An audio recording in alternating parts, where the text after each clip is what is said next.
Let me add our instructor this evening.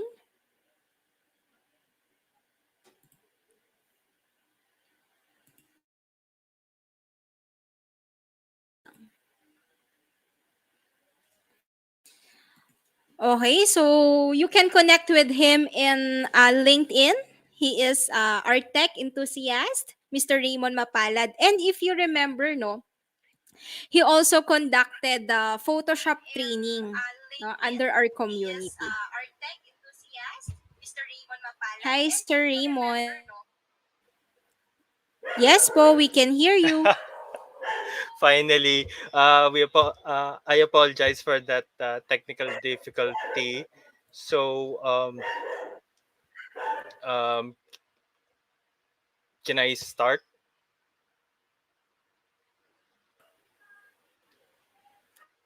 Yes po, share screen na lang po.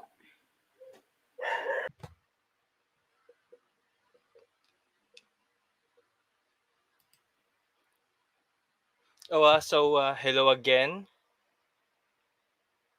I hope everyone had have a great weekend. Tomorrow we're all going back to work.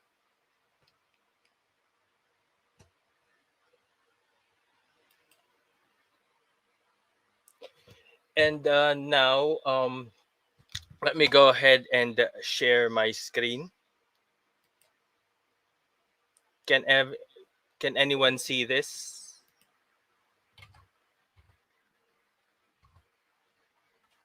Let me try again.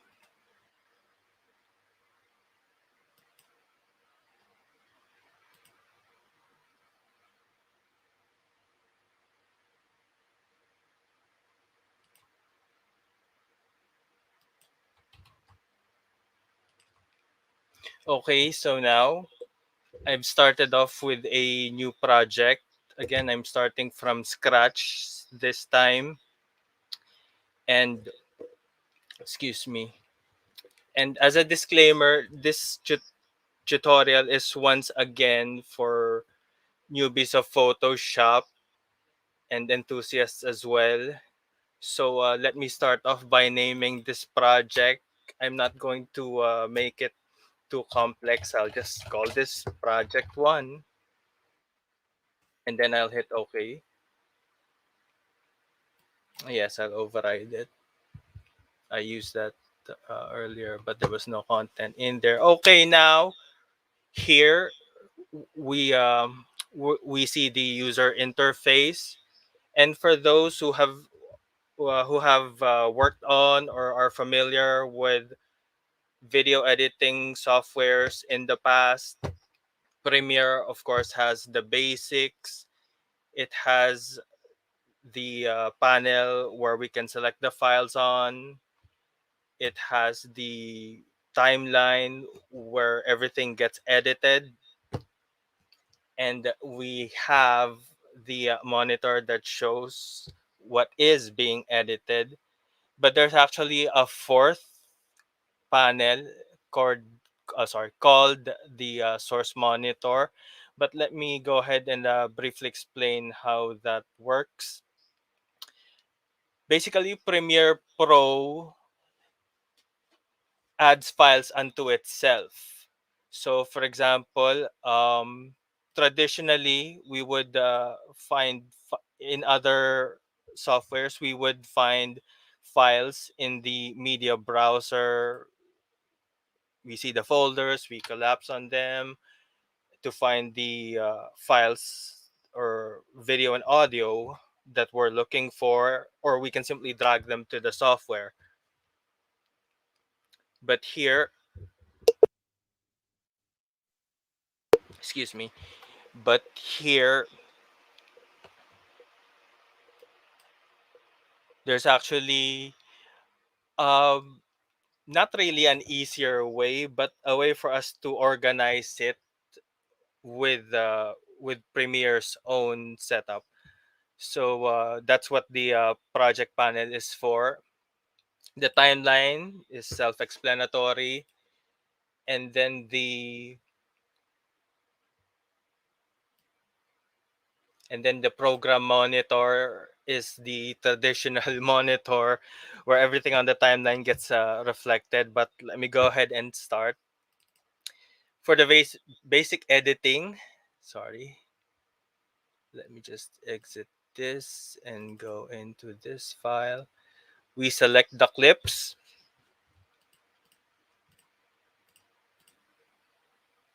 Okay, I'll be selecting just those for now.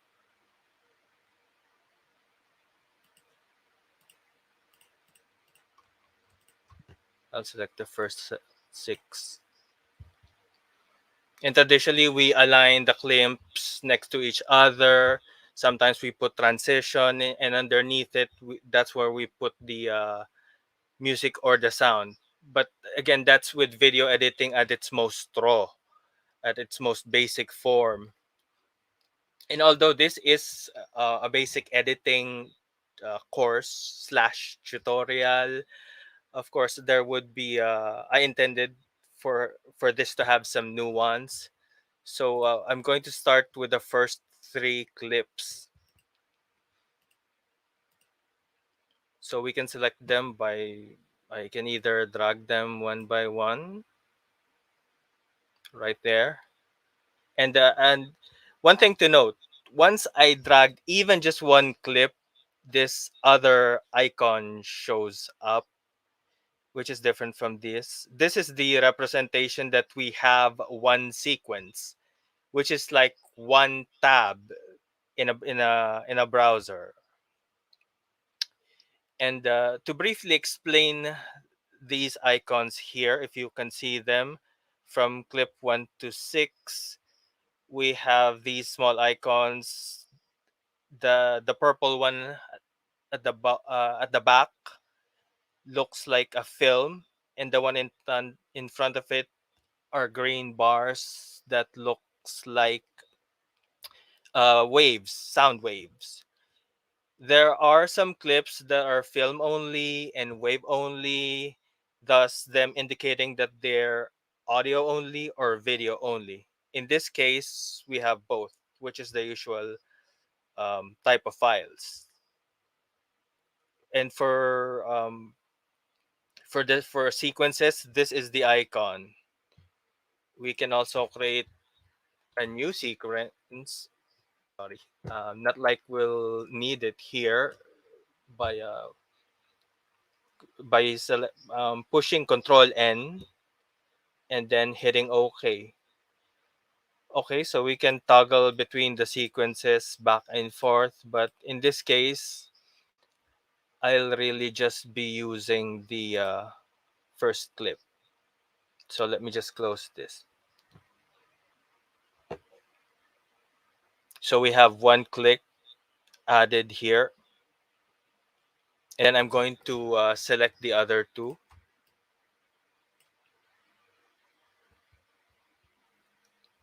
Okay, now to start with, to be actually to be honest, this is an entire sequence, and we can go ahead and import it, and then that's basically we the basic editing, and we've created a video. We can select its file, its resolution, in its bitrate, but of course that would be crude. Here, I'm going to show an example of editing. I'm sorry if I seem like I'm stuttering. I'm hearing echoes on my end as well, but I'm trying to power through this. So apologies. But in this case, okay. The format here is I'm trying to like create a somewhat ad with me being positioned in as someone that's like being interviewed. Of course, in this case, I'm just in front of a camera. I'm reading a script, which will be the one that I'll be uttering. And as you can see, I'm just setting up my lavalier mic. Um, but again, this is where it starts. Of course, in footages, this is not something that I would like to include. So let me just trim the first parts of it. which brings us to our first topic, which is trimming.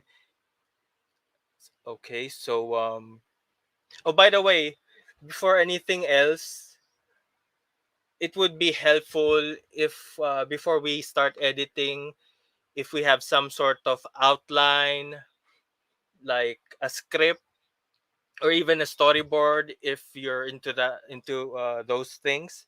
But for me, it's basically an outline and a guide.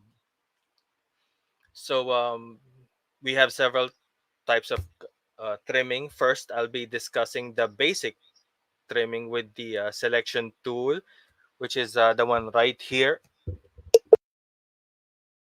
Excuse me. And if we were on another tool, by the way, this is the toolbar, we can simply press V on the keyboard to go back to the selection tool. It's like the move tool in Photoshop. So there are lots of times where you will go into another tool and then just press V immediately once you're done.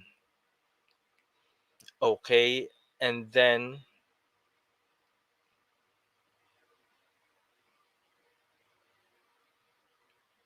as we can see the wave here, this is basically when the sound starts. The way it works is that the ones on top are the video, and the ones at the bottom are the audio. It's designated as V1, V2, and V3, A1, A2, and A3. Though if you'd like, we can create an A4, V4, V5, and so forth. Well, I'm just going to keep them as it is since I'll be using them later. And the way video works is that the one that's stacked on top, excuse me, let me undo that, is the one that's prominent, the one that's visible. Although for the audio, if there are other audio tracks at the bottom here, they all play at that same time.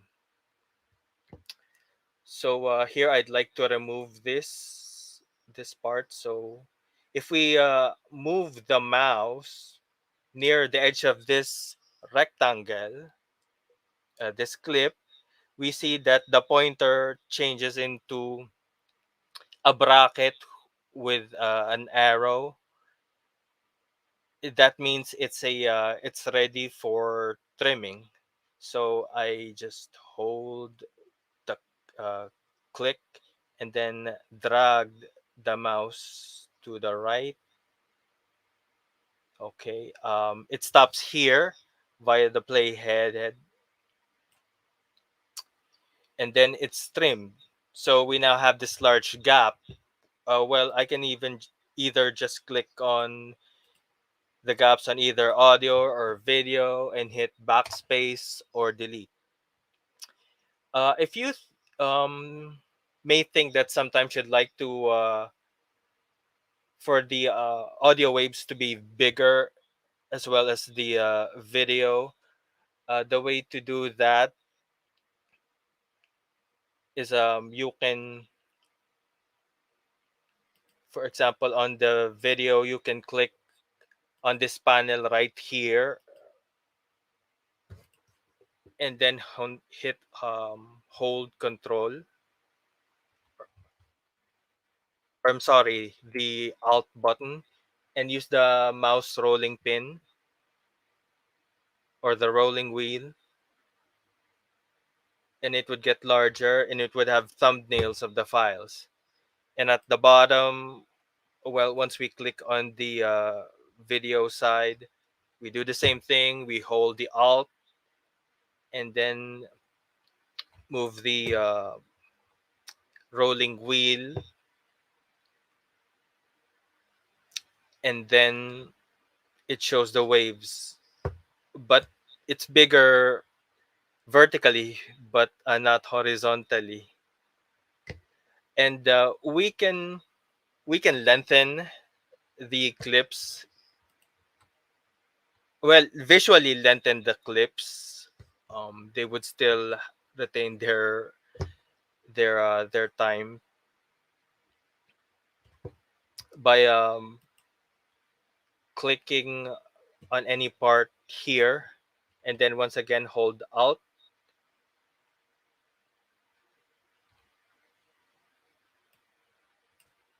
Just a moment. There, that's better. Then we can, and as you can see, it's expanding. But I'll leave it at this length for now. Well, maybe here. Okay, so I've clipped off the first part. Then let me go ahead and play this part here.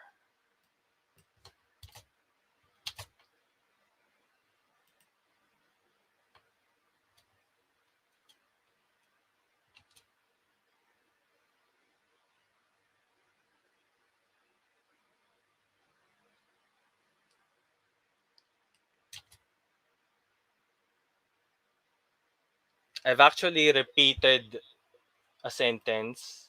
So I'm actually going to trim this part here because that is redundant. And then we see this empty space. I click on that again and hit delete. And then it triples back. I mean, they snap into each other. Same thing here.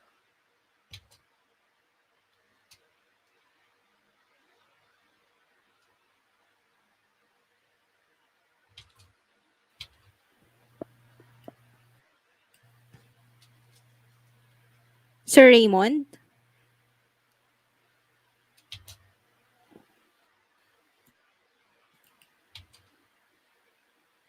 Okay, we see that jump cut there. That's not clean, especially since I've also repeated a sentence that I've uttered here. So I'll delete that. And again, it snaps into it. Okay, so I'm going to bring the next three clips and show my examples of the next trim tool.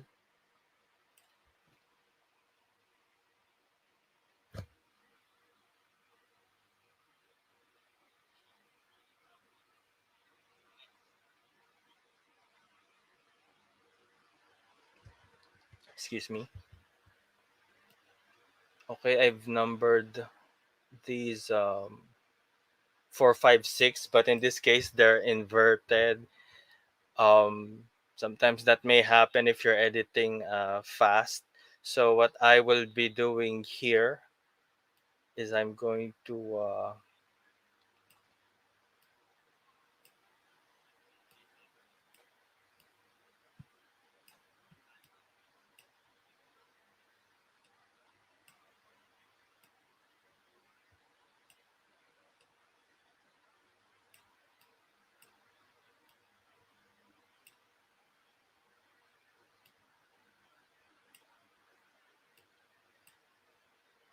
this case number 5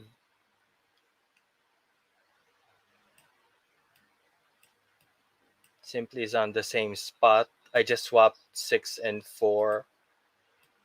The thing is, if you overlap a spot like that, again, let me undo. Control Z. If I overlap a spot like that, and I'm not going to undo, and I'm going to pull it back, it it um it kind of deletes those files. Well, not really delete. I'll explain that later. But we don't want that at this point, so let me undo. I'll just snap it. And briefly, you see that blue bar show up. Premiere actually saves files, auto saves files every 15 minutes. So that comes really in handy. So you don't have to do Control S all the time.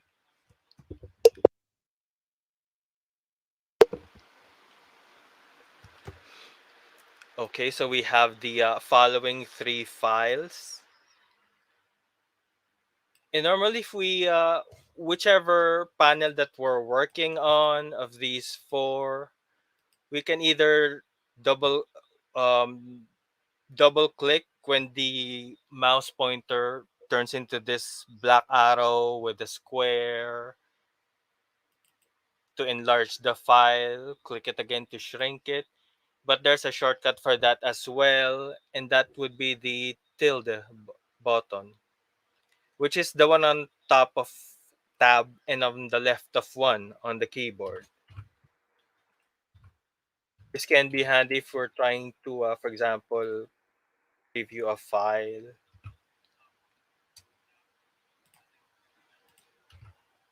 This is where it's most useful, since in other workspaces, or depending on what you want to be visible, which are these tools here, some are hidden. The ones that are checked are the ones that's on display.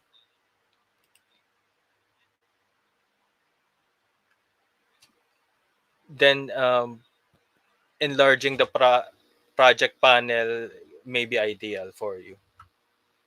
Here, we can actually do that with the timeline as well, but there's no monitor, so we can just rearrange clips as we see fit. But in order to look at its output, we would still need a monitor. So I just again press tilde. Wrong one. Let me go back here. There.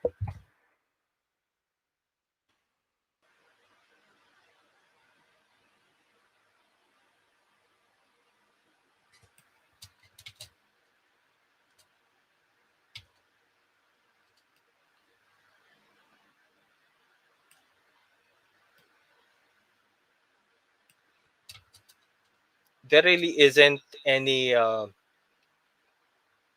thing that needs to be covered up.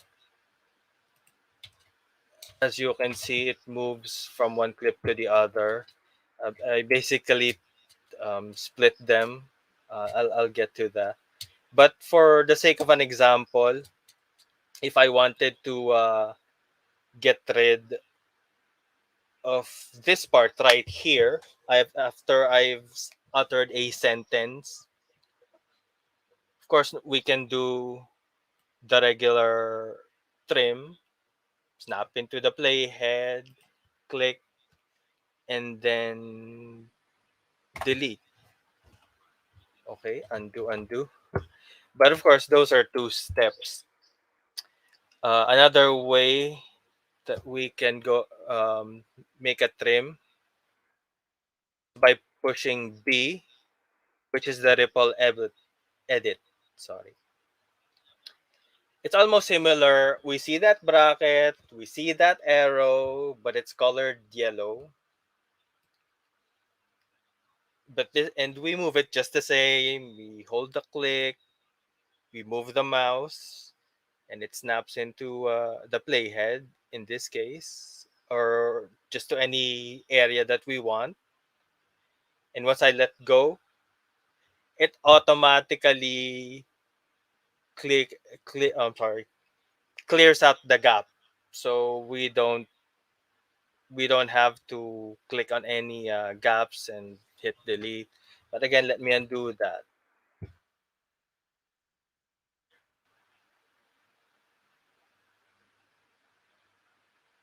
Okay, let me just look at the clips.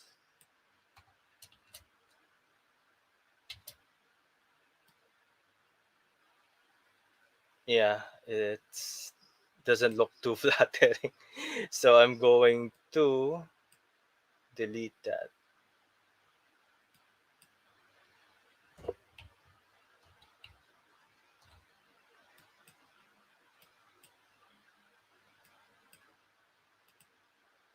By the way, one way that you can also do a ripple trim without having to click on the B button, let me get rid of that, is normally when we move the mouse, the regular trim shows up.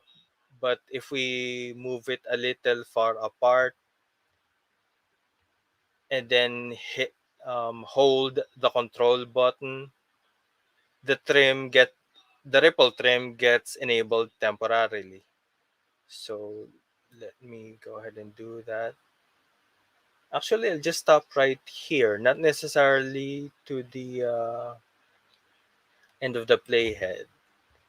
Okay, let me see how that works.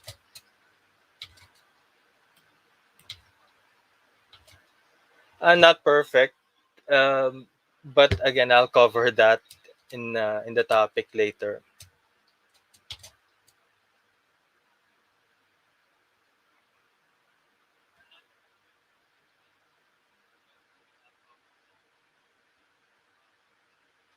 Just a moment.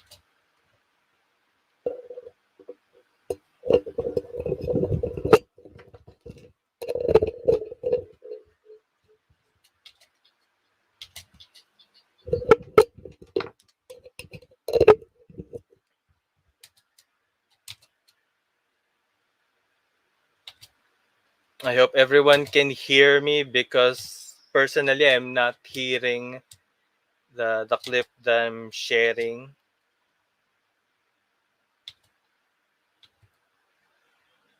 Okay, not much to trim here, but let me show another way of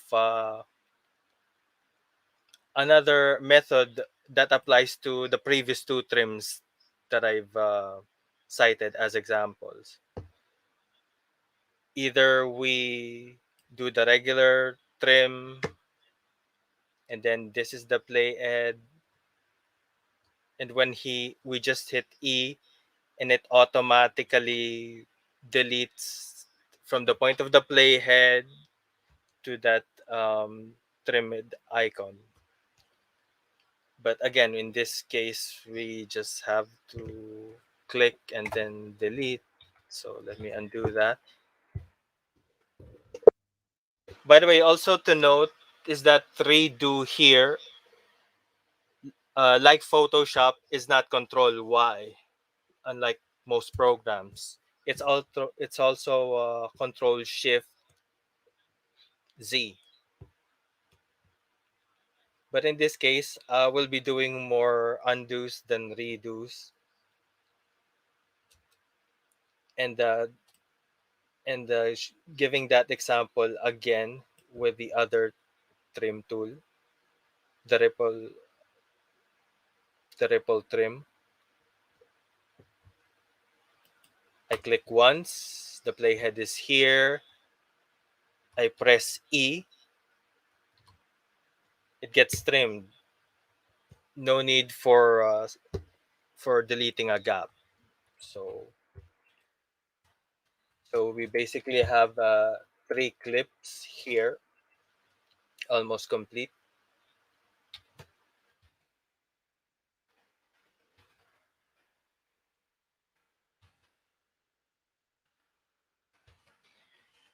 And then let me go ahead and export these two clips.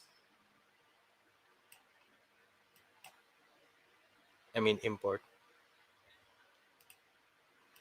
Okay, and I'll play 7A here. I'm going to zoom out for a bit, move it here. Basically, one thing to note is that whenever we trim clips, we don't really delete them forever. So, as I've mentioned earlier, Premiere create copies of these files unto itself. So if, for example, I trim these files, it doesn't necessarily affect the source files, the ones that are located in your folder in either Windows or Mac.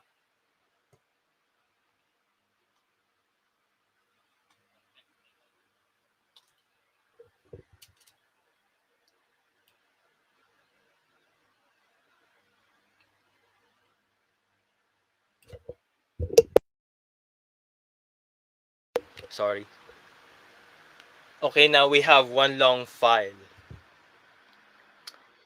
The next trim that I will, well, the type of trim that I will showcase is the razor tool, which is C, shortcut C. And I'm going to do this to illustrate a point.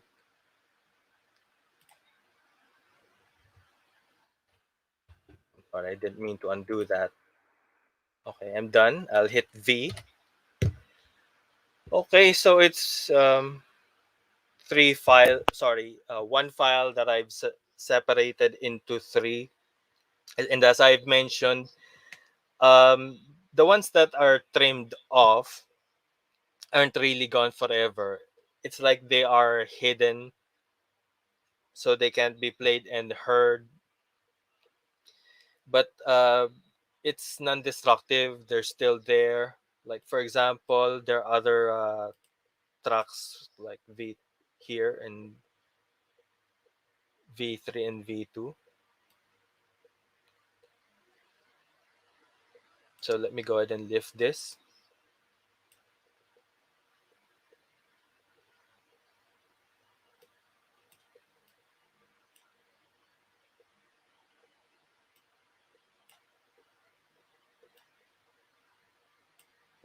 I'll keep it aligned as it is.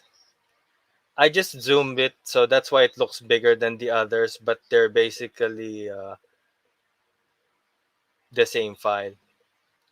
Well, let me go ahead and actually shrink this to better explain it visually. And actually, let me split these off from the others for a bit. Okay, these are from the same file. I've trimmed them. I'll place the one of the files that I've got here and the next here. Actually, I don't need to move them, but this is my point. I move it. I drag what was previously the point that was trimmed from here up until I can't drag anymore, and it's whole. And for the other two,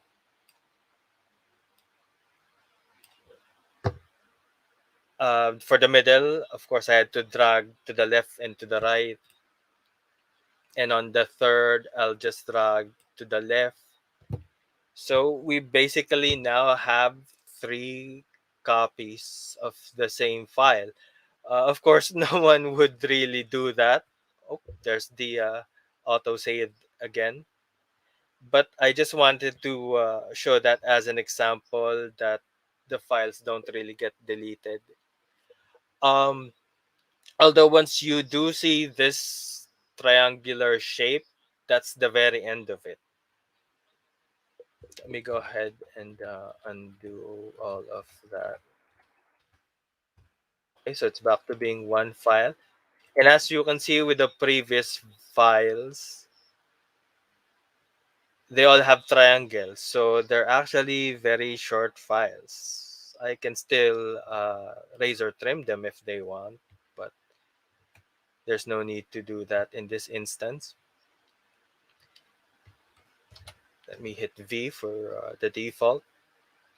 Okay, next up, I'm going to talk about the in and out points. And this is where this monitor will come in handy, or where I will start discussing about this monitor.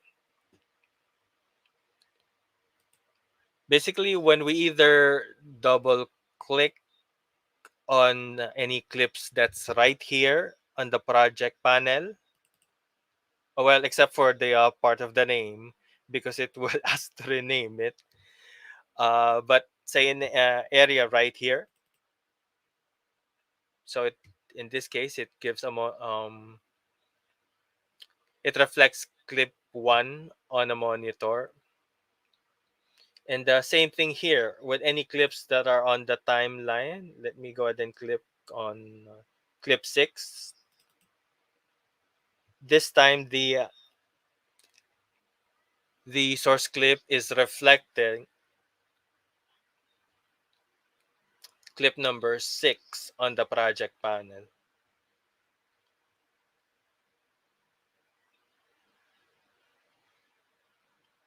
So why is this important? Oh, I duplicated clip 7 here. Let me fix that.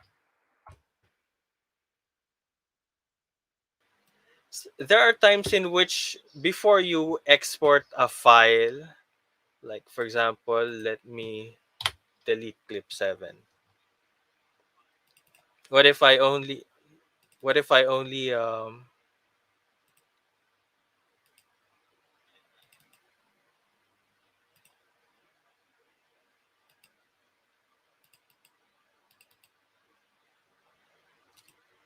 okay. What if I only wanted to get footage from say this area up until this area rather than having to trim it here? Of course, that would well, depending on your preference, you can find that less time consuming.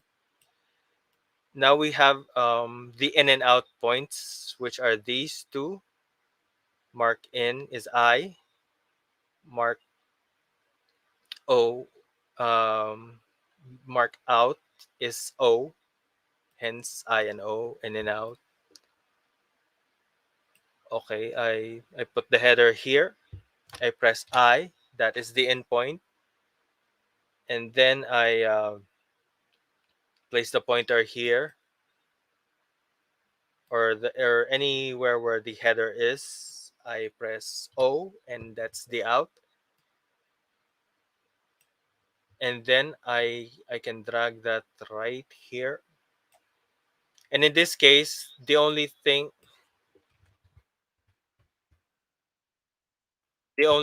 that's being moved to the timeline is this area. But then again, we can either expand that further or retract it or lessen it. Sorry. And as you see, there are no white triangles here at the edges. So again, I can simply just drag that into the full shape of the clip. So it's whole again.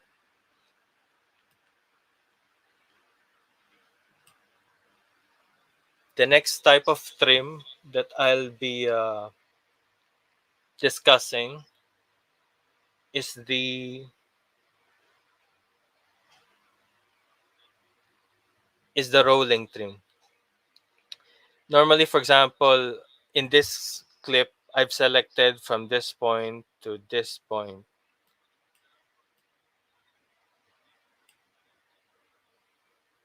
But if I want this point and then this point, just a small adjustment, it doesn't really reflect on what's already on the timeline. Since if we export this, it's a new clip unto itself. But what if, like, in a certain clip, you want the same length for any editing purpose, but just move it either later or earlier,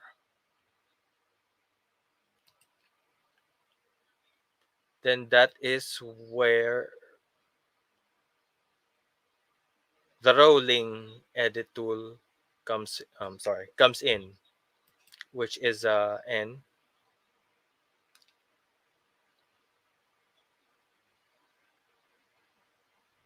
Okay, sorry. This may not be the best example since it's whole, but this right here, let me shrink it.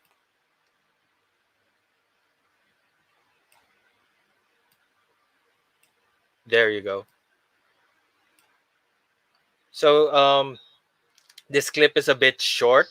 It reflects the one that's trimmed via in and out points here. Once I go ahead and select the rolling edit tool, which is N.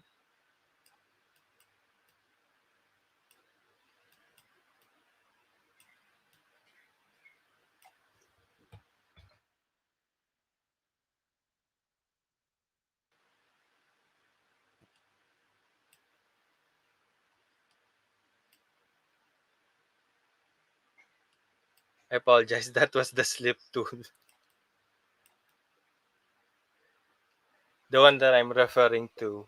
Um, for the rolling edit tool, I will give a different example for that.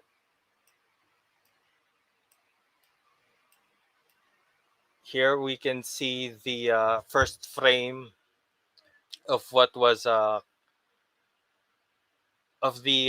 where the pixels are in the time of that clip, and on the right is what it ends.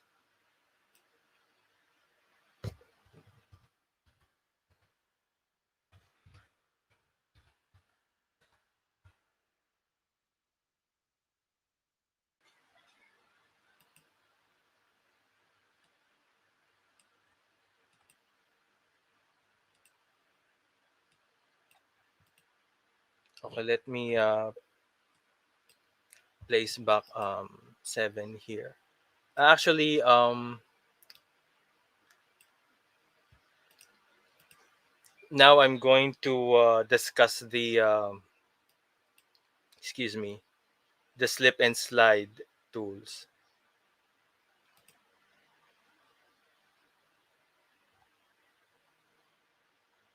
This one's on a list view, but you can always change it into a freeform view. Okay, let me hit tilde. You can organize it however you want.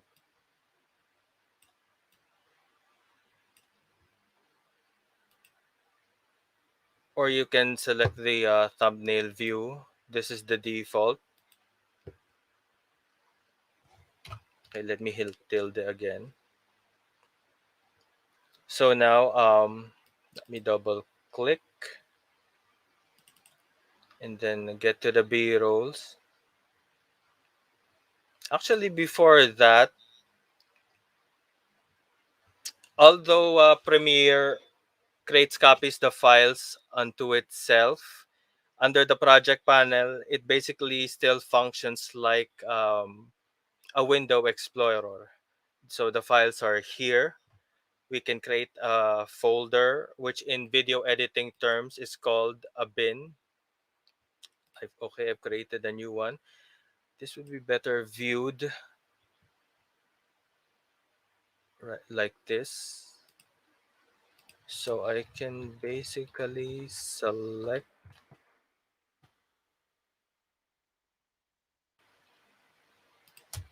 tips 1 to 6 here and then drag it into the bin. Okay, it's more organized. The reason I did that is I will be importing these clips from the folder that's called B-roll, which I will also discuss later. So I've selected the files, I click on open, and they are importing.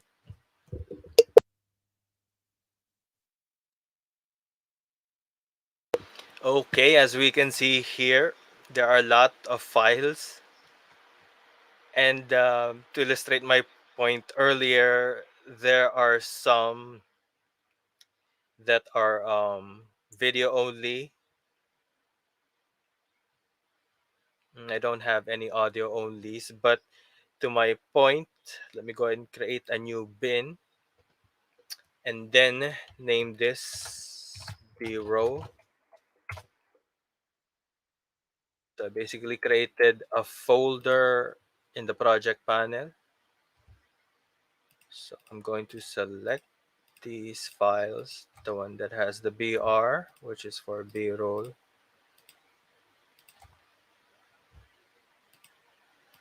Of course, I'm not going to select the sequences. Not this either.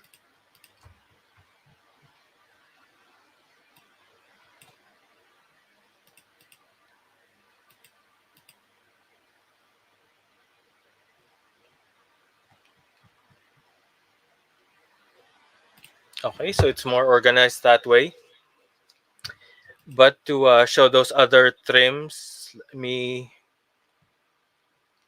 get clips 1, 2, and 3 and place it to the timeline.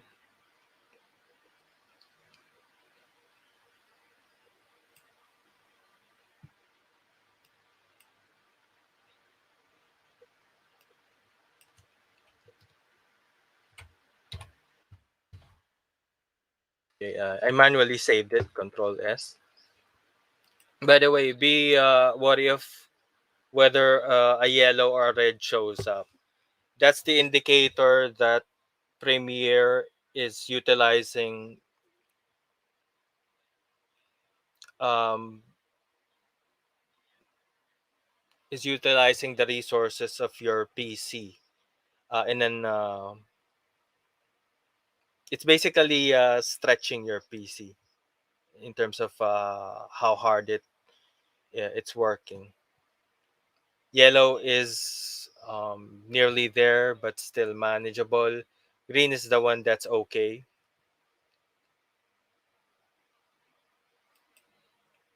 Okay, so I brought these clips. They're on top of the previous ones, so they're actually the ones that will play.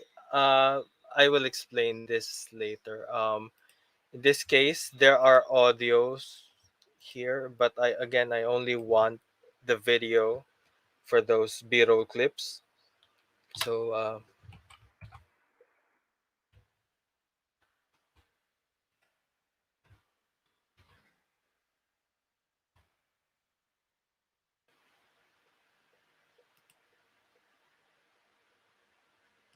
actually, let me just do it this way. I'll click on the first B-roll, and as I've mentioned earlier, it will show up on this upper left in the source panel, and we see these two icons. The film icon is for video only, and the wave icon is for audio only. In this case, I only want the video, so I will just drag this, and we only have the video. I can drag the audio if you want, but I wouldn't need audio for the B-roll, so let me just clear that out. For this, it's video only, as the icon indicates. So I'm just going to drag that here.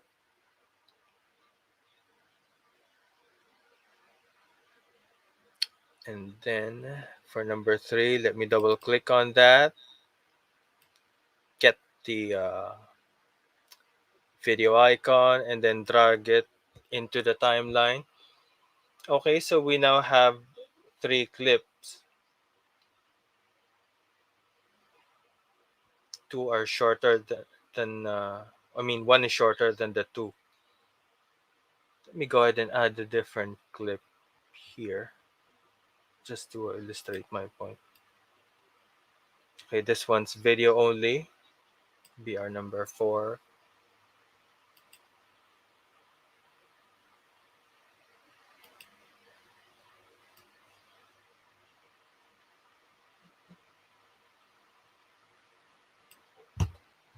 And let me go ahead and expand it.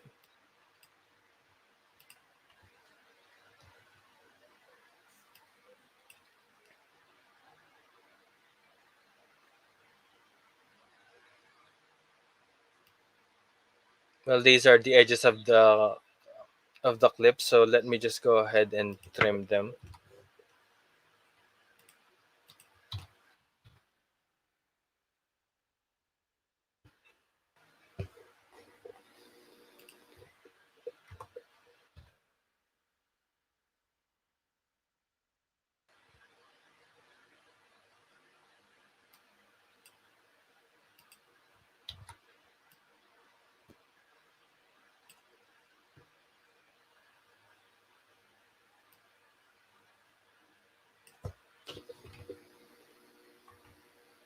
Okay, this time I'm also using the ripple trim.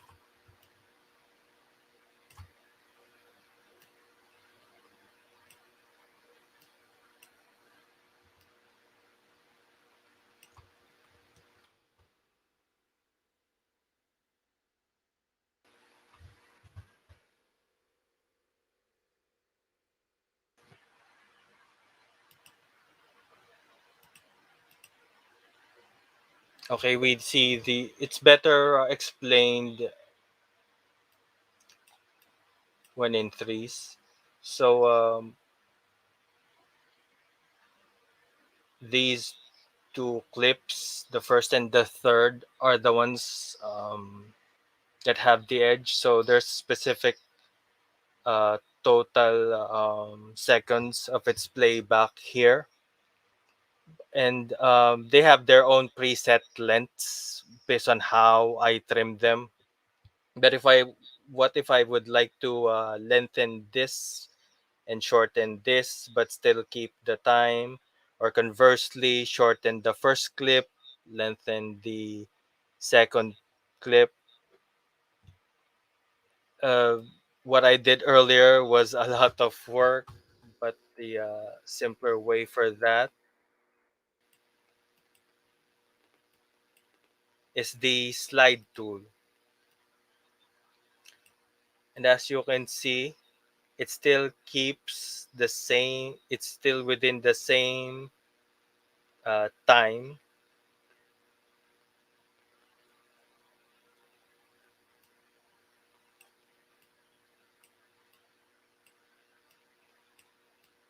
but I can go ahead and adjust the middle one.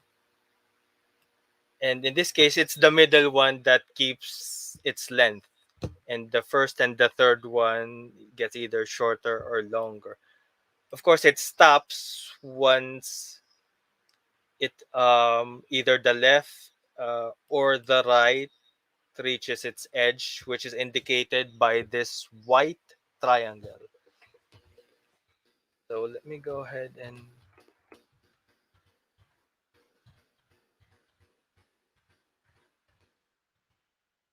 undo all of that. Let me just redo that. And redo is Shift, Control, and Z. By the way, if you're using a Mac, just replace Control with Command and Alt with Option. Okay, so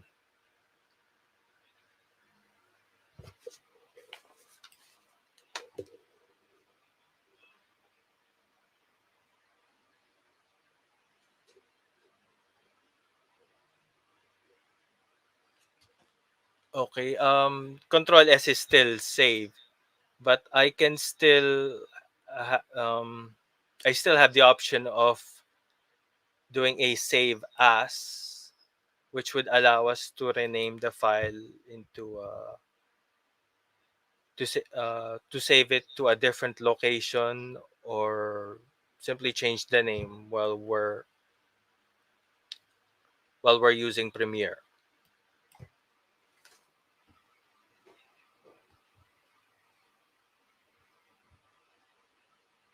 So that's actually for the basic composition. So now I'm moving to the B-roll. B-roll actually is it's a concept, or a set of clips that's complementary to the main video, which is the A roll.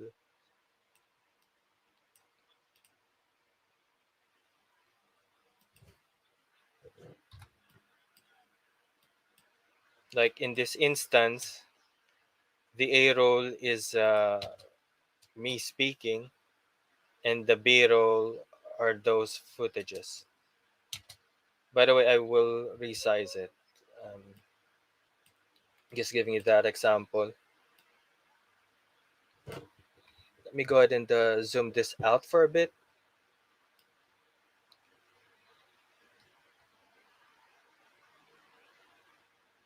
There are instances, especially if someone is working professionally, a professional editor for documentary film, and they have to work with hundreds upon hundreds of footage, sometimes more than one project simultaneously, and they receive footages or clips from different cameras, well, scenes shot from different angles, but of course they would have to edit it together, hence editing.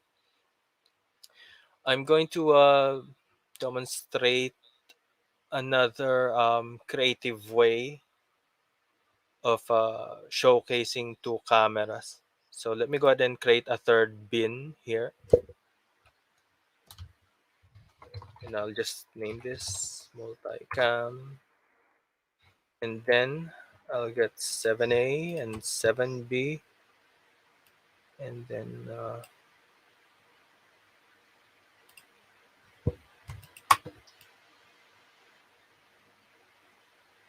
then drag is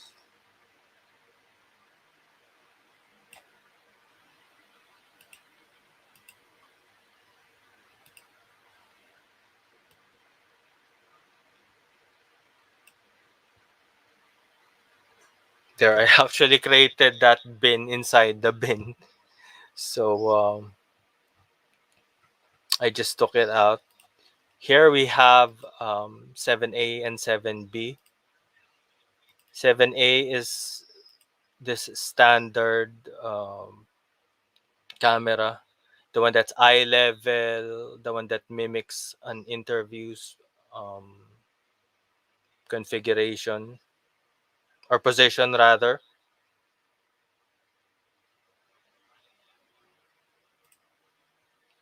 And then the 7B, which is actually the same point but from a different angle. Apologies, since the camera of this camera isn't the same as the other one. But anyway, I'm just using this to show a point. I'm going to select both of these clips, right click, and then create multicam sequence. Again, we can name this ca- um, into anything we want. So I'll just say clip 7 merge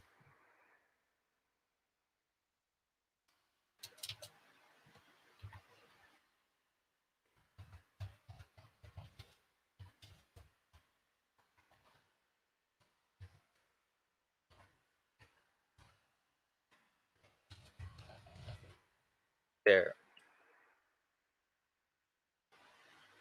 Okay, after a bit of processing, we do see this clip 7A MP4, and once I drag it here,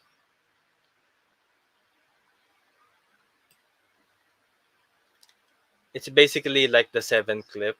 Let me just delete this.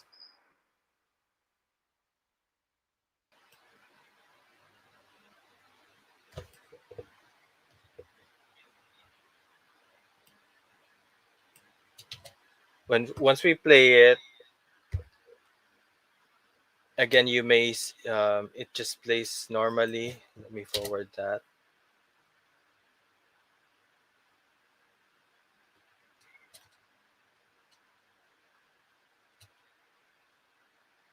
It just seems normal, but we do have this icon here, which is toggle multicam view. Normally, it's not even there, and once we click on the plus sign, we have more options, and this would be it. I click on that. It shows the view from both these clips that I've merged, 7A and 7B. This is 7A, this is 7B.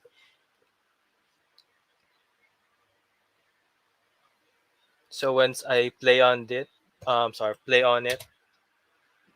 I hit play,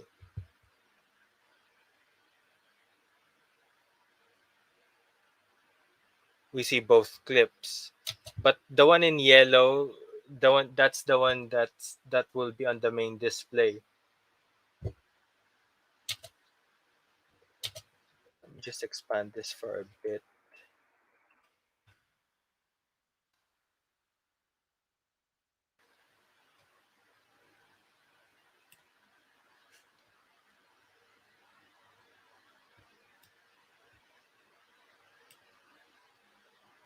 Again, one moment.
Hello.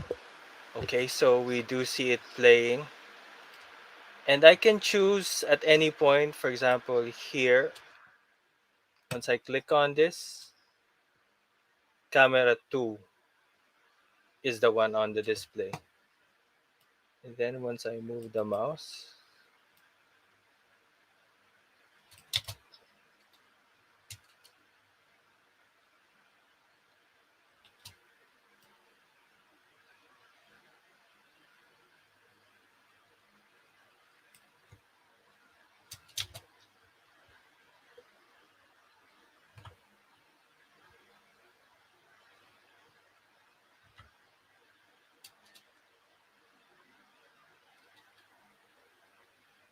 we can alternate between the two cameras, 1 and 2. And as you can see, it split the files just to show which is for 1 and which is for 2. So if I were to exit this view,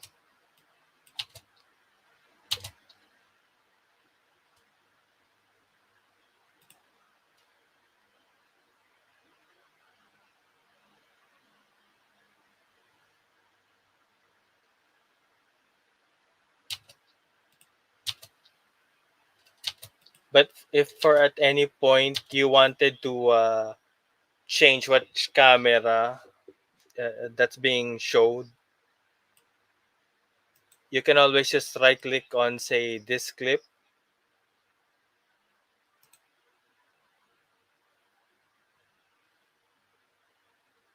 and then select multi-camera and then select camera 1, and this becomes camera 1. I change it because they're both camera 2. So 1, 2.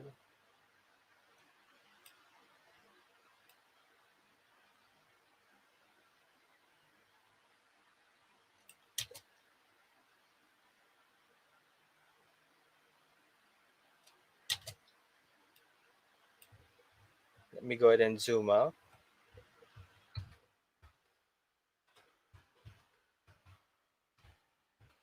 I'm going to spread them to a more even split. So that's why I'm zooming out the timeline. So it would be better balance. So I would have room for the B-rolls as well. Okay. Okay, let me go back to this view. Let me go back to this camera.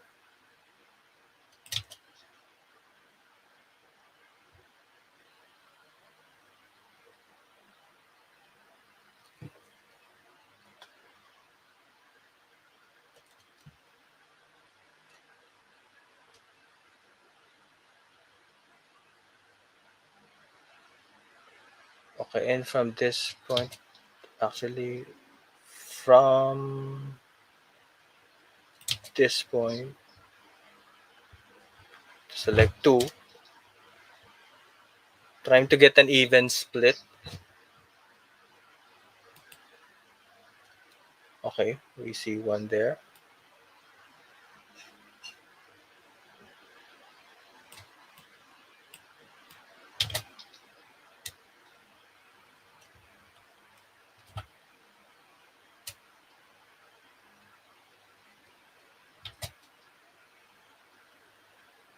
Oops, they're both B.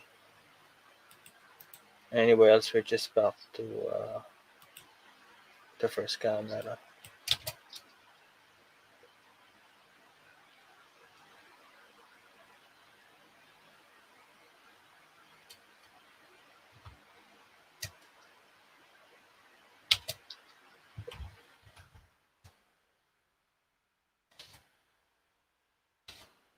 Even though this is a tutorial, I'm also trying to compose a video or make a composition.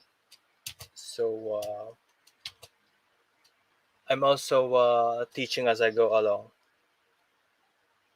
Okay, so this is 7A. So I make the split right here. Okay, so we have camera 1, camera 2, camera 1, camera 2. Okay, there's a, okay, this will do.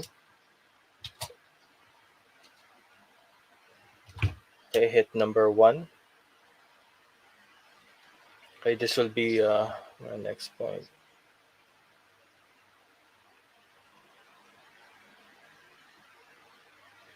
And I'm literally hitting 1 and 2 on the keypad, which indicates this camera. Of course, if you have more than 2 cameras, you can you have the numbers 3, 4, 5, 6, 7, 8, 9 as well. But that would be a very complex project where these vertical tracks would be way high.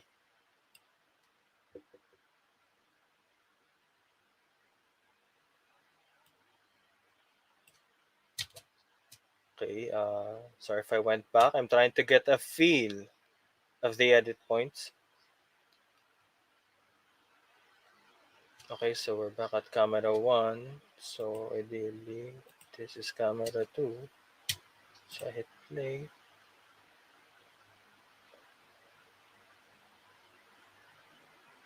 I may want to switch to 1 right here. Okay, switch it back to number 1.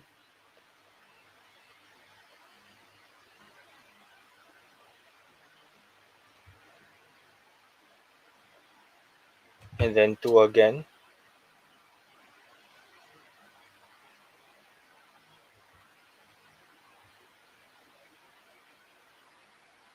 And finally back to number 1.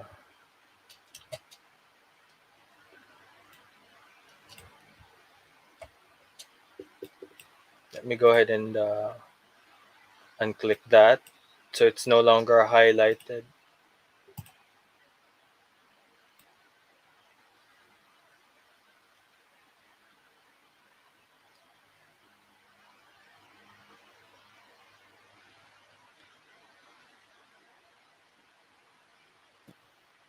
So I basically completed my A roll. So now I'm trying to tell a story. So that's where the B roll comes in. Okay, I have 3 clips uploaded. So let me go ahead and upload the rest.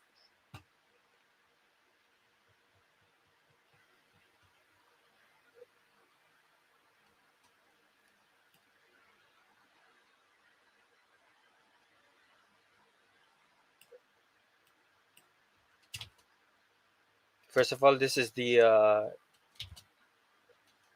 start. Of course, I'd like to make it expanded to the entire screen. And for that, we are moving on to effects and transition. I'm sorry. Before that, I'm going to do a bit of color correction on my A-roll shot.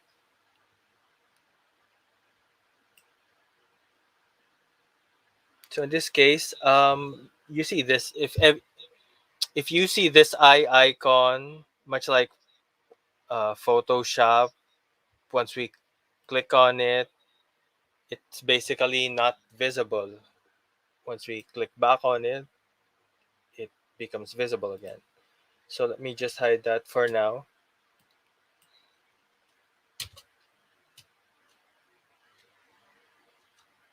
By the way, if you want to study a clip by an almost frame by frame basis, we have the JKL keys, which are these three.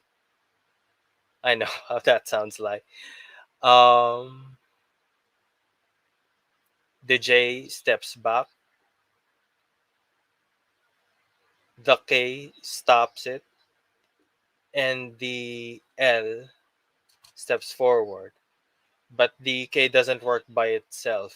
It's meant to halt either the J or L movement. This time I pressed L, which is the same as me pushing this step forward. And when I press K, it stops. Then I press J, it goes backward. I hit K and it stops. But again, K doesn't do anything if I just hit it while while it's stopped. Okay, now on to color correction. This is the first clip.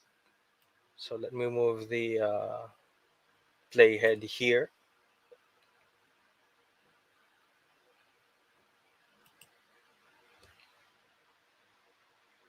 And let me move to the editing workspace. By the way, we have a lot of workspaces here. Each serve a different purpose. Some are more depending on your workflow. Some of these may be more effective than the others, or maybe you can utilize one space workspace in a particular project. It's up to you if you're used to it. In this case, I'm going to edit the color. There's the color here, but discussing the entirety of the lumetri color as well as the curves and the wheels is a different topic unto itself. So let me go back to the editing. Excuse me.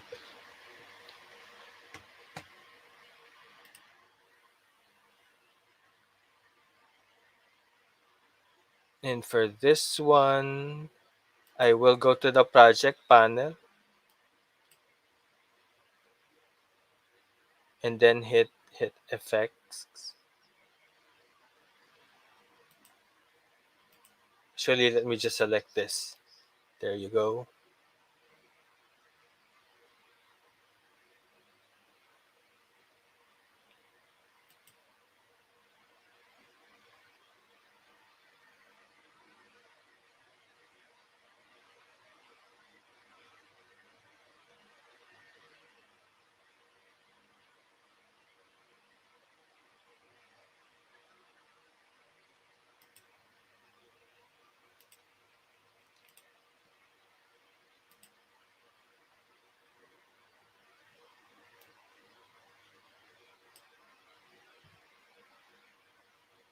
And then from here, let me go back.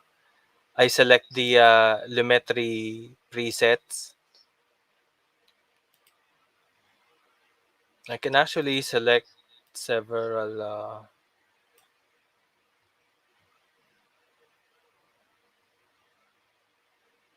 color grades that I prefer. Let me go ahead and select this as an example.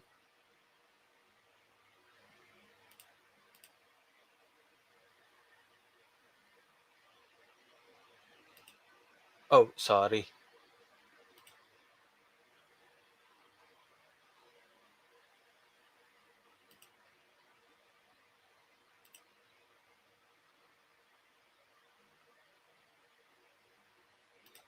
Actually, if you just want the preset, it's right here. Basic correction.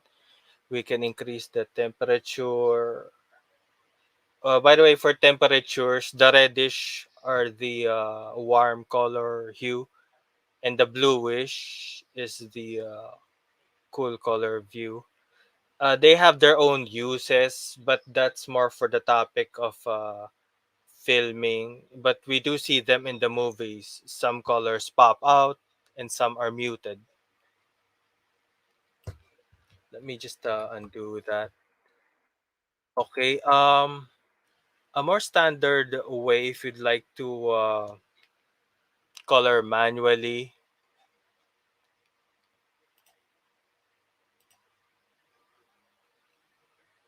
is by viewing the Lumetri color, which is not enabled. But let me just click that. Here, there are several ways that you can color correct. Uh, the other ones are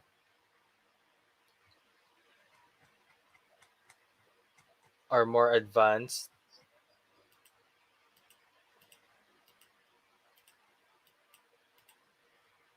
but for this one, it's basic color correcting. Let me go ahead and move this. Exposure is basically mimicking the lens of a camera. Um, the the positive slides here make it brighter. The negative makes it darker. And whichever we select, if we double click on, let's say, the slider here, defaults back to 0. Let me undo that. In this case, let me start with the auto color correction.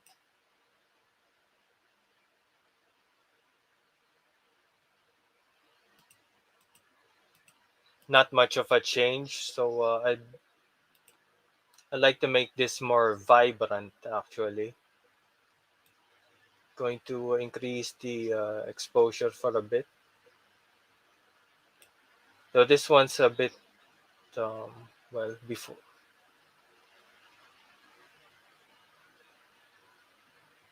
I'm going to increase the contrast that deepens the black and brightens the white and makes the midtones more defined.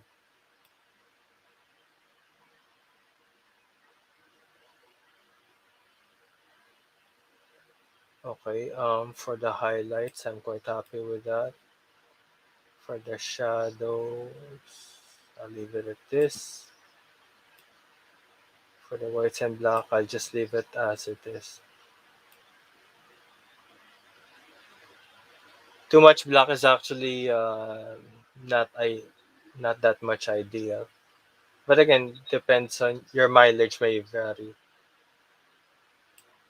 So I'll leave it at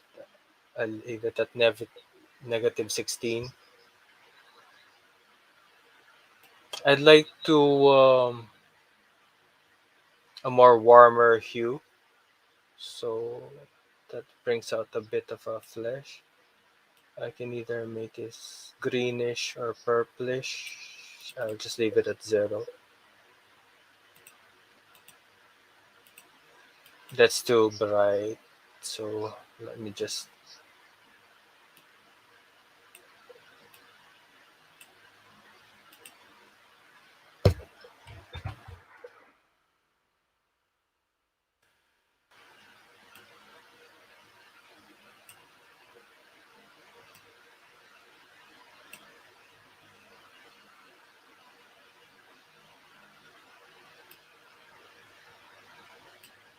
Okay, I'm just going to lift the highlights. So let me see how that looks like once I play it. We see if you look at this checkbox on the upper right, again we can toggle the effect.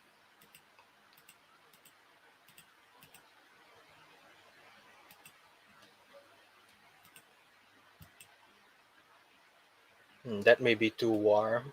Let me just move it back for a bit. Let me increase the saturation. Saturation is the intensity of the color. Of course, it's not ideal to move it all up to maximum, and leaving it at zero will make it gray. So I'll just leave it right here. Let me just check that.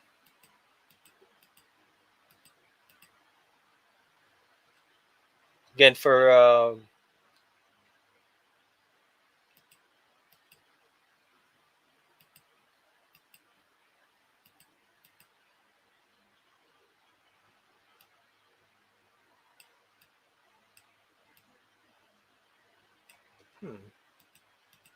that looks a bit vibrant.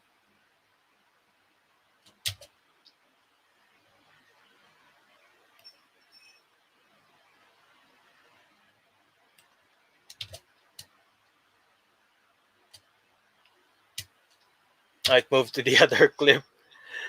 Okay, but I'm sticking with this look. So let me just close that.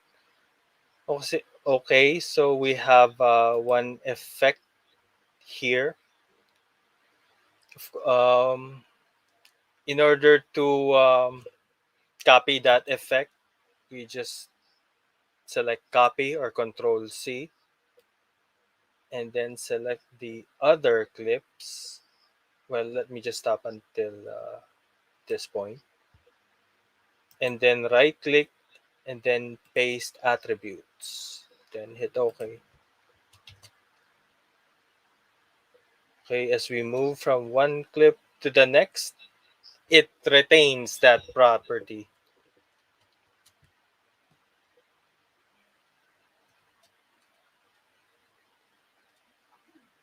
But of course, not every project only has 5 clips. So another way of doing that, by the way, let me just undo that. Oh, let me just redo at least the first clip. Okay, there you go. Another way of doing that is by creating adjustment layers. Adjustment layers is a way for us to make effects but still have an almost real-time access to the original colors for comparison sake without having to always consult the Lumetri panel.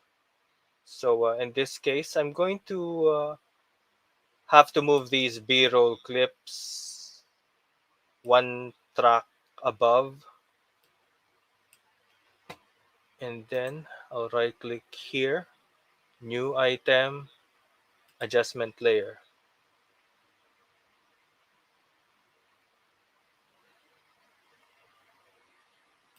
I'll hit OK. Now I'll rename this adjustment layer.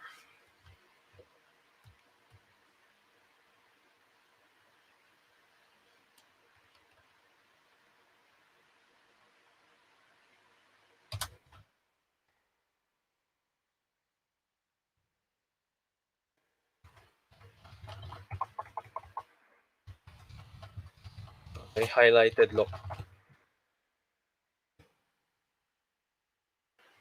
Okay, so I would still need to drag that over here.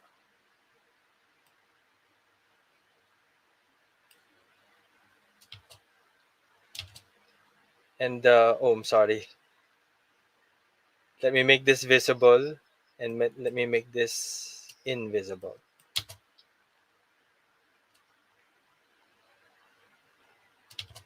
Well, right now, I'm sorry. There's nothing on the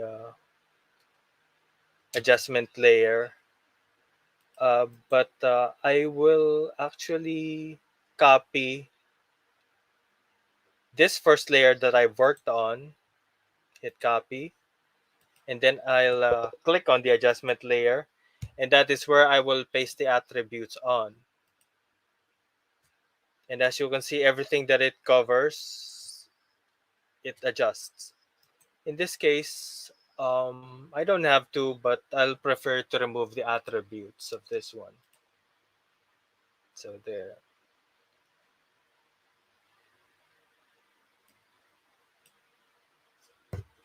Because if I place the adjustment layer here and made this visible, it would also affect the other clips. So why I placed it here. Okay, next up is on these other clips,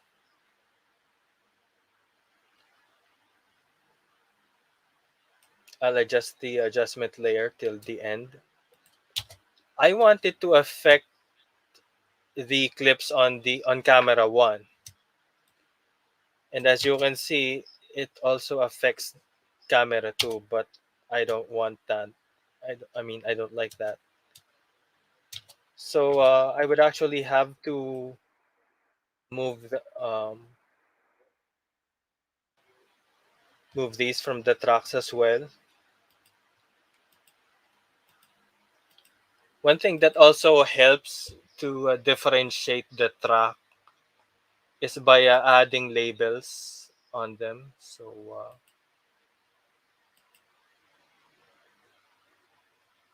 like for example, I'll right click here. Oh, I'm sorry.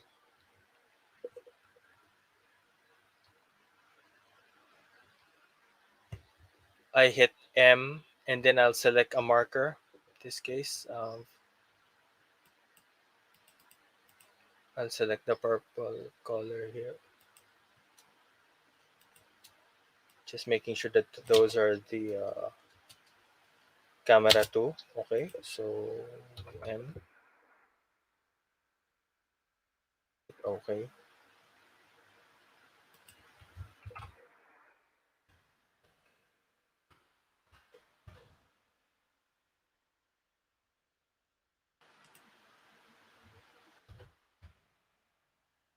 Sorry, one moment.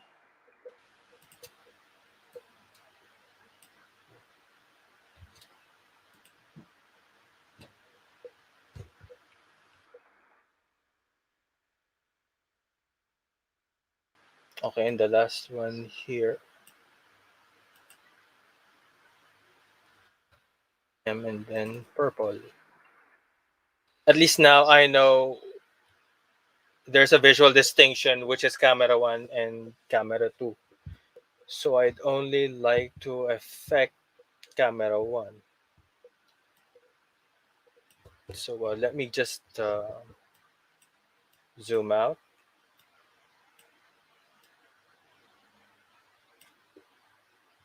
Okay, so I've selected the first V2 and V3.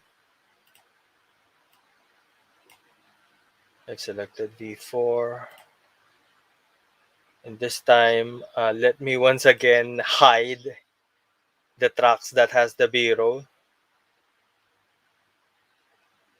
And in this instance, I would actually select these video tracks and raise them, as well as the ones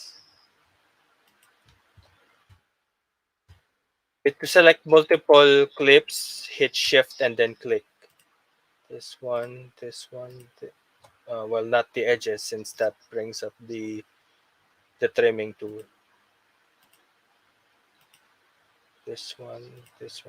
So 5 clicks in total. I lift it up. So I basically separated them trackwise from camera 2. But in this case, I'd like camera 2 to be black and white.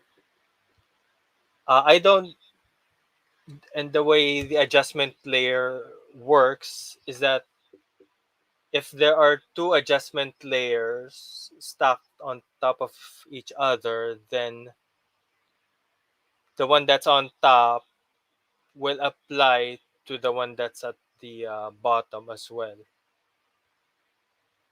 But let me just, even better, let me show you an example. Again, I wanted this to be black and white, so I'll actually create another adjustment layer. And if we look at the project panel, a new one is created. I'll rename this black and white. Then I'll drag it to the timeline. Oh, sorry.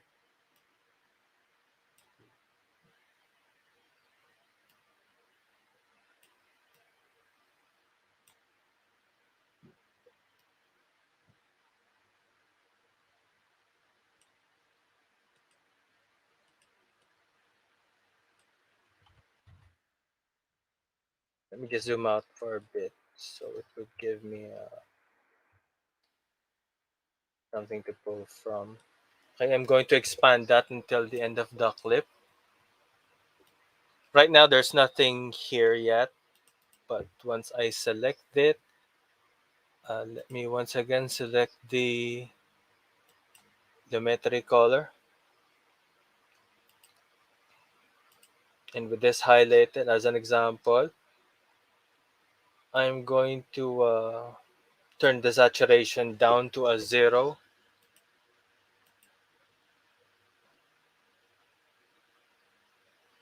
And then I'd like to heighten the contrast, make the shadows deeper, adjust the whites and the highlights. Well, not so much the highlights. For the exposure, there, quite happy with that. Of course, this doesn't do anything. It's black and white. There's no color. So let me close that. So with the adjustment layer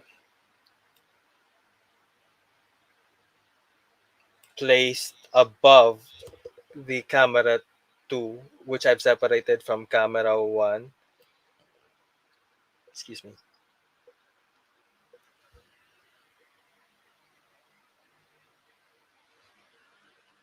the ones that are on camera 2 are affected by the black and white adjustment layer. And since the camera 1 clips are placed above the black and white adjustment layer, they are not affected. But if I were to place this to the top, everything is black and white.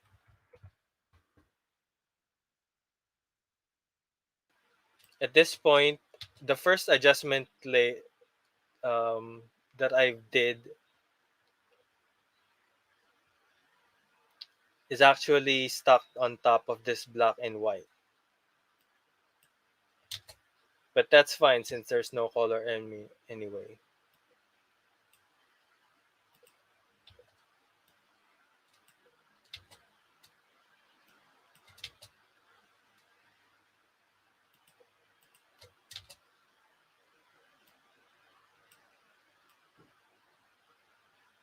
Hmm. Let me just work on this.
Well, let me just there more space for the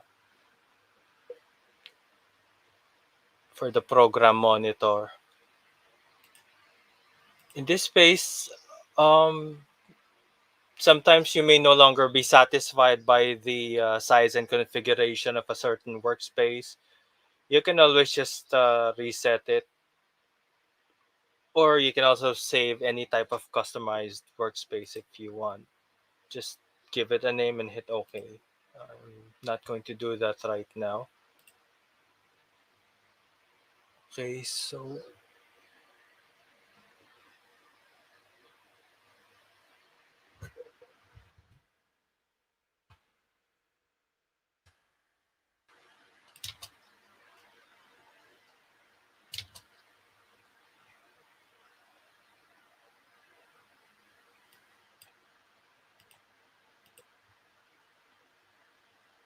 let me just reset this. There you go.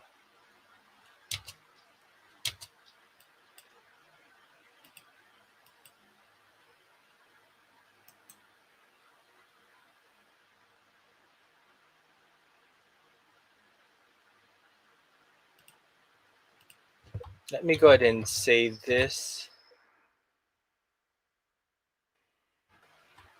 and then reopen it again.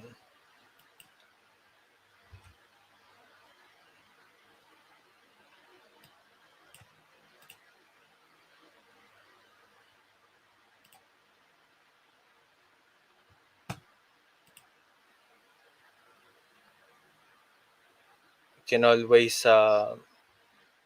select the file in your most recent files list.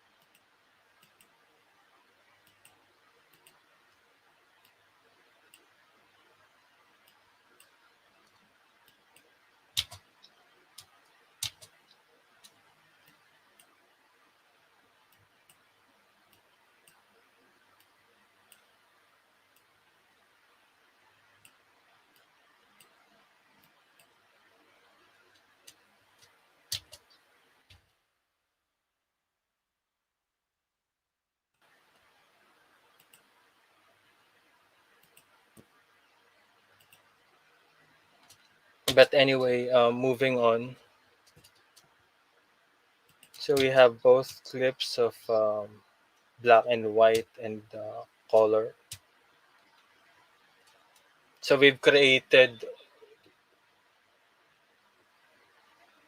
a sequence where it uses two cameras and they're actually in sync audio wise.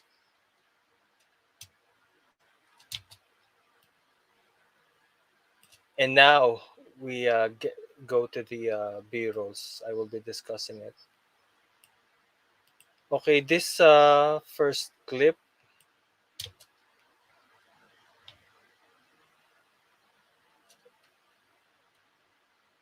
by the,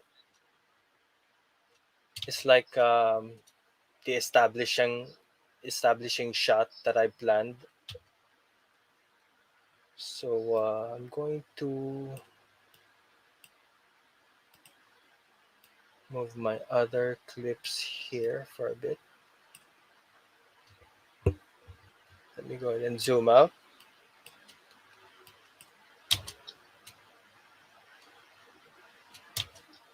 Yes, I apologies. These are stock footages, royalty free. Same thing with the sound later.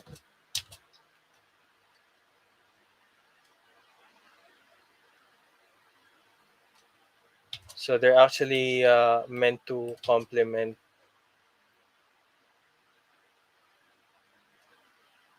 the A roll, hence they are called the B roll. Okay, there are 20 clips, so I'm going to expand them.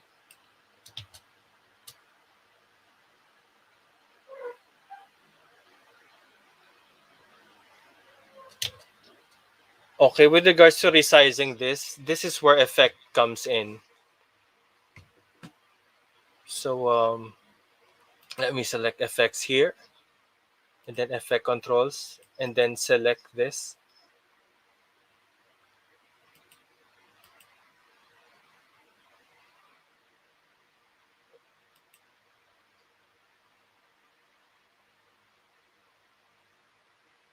Well, let me start here, since I'll also be discussing the transition.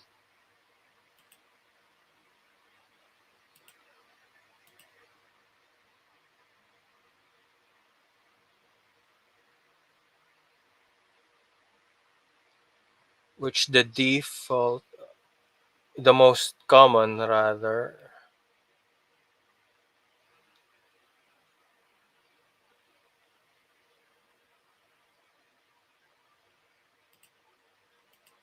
would be the one that fades into the scene,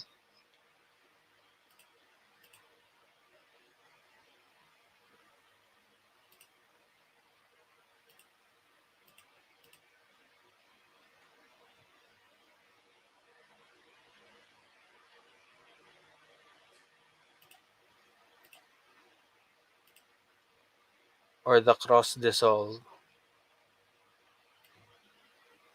which I will apply here. If I can just lengthen the clip for a bit.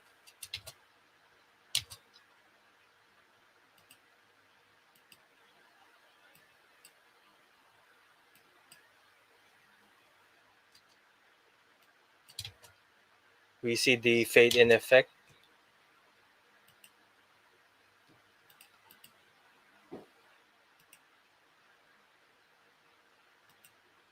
And from here, these are the effect controls.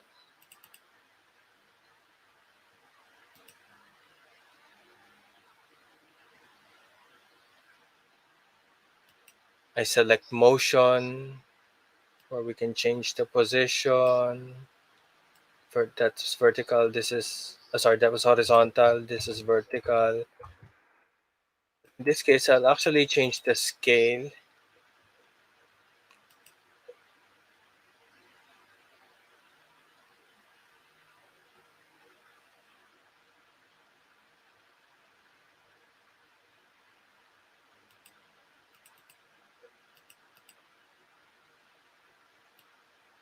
and I'm going to make this fit this screen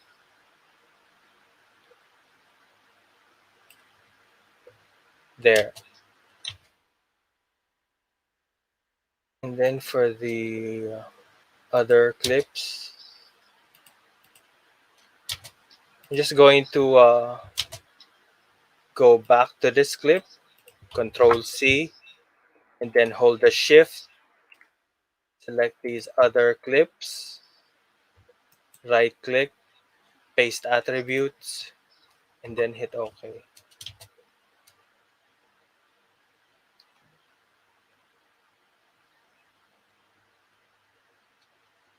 Now we actually do see the clips at play. Let me shorten that. The B-roll would is also used to hide imperfect transitions. So, like for example, this is a jump cut, but if there was a B-roll here, the transition would be seamless, since it would cover that up. But I'm actually using that for this one.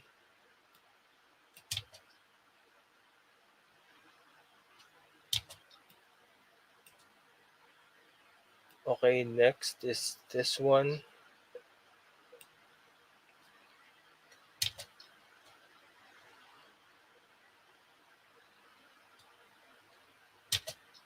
I'm sorry, I really don't. I hear myself, but I'm not hearing any audio on my end, so I'm just working with what I have. I mean, audio from the clips that I'm working on. So, one moment.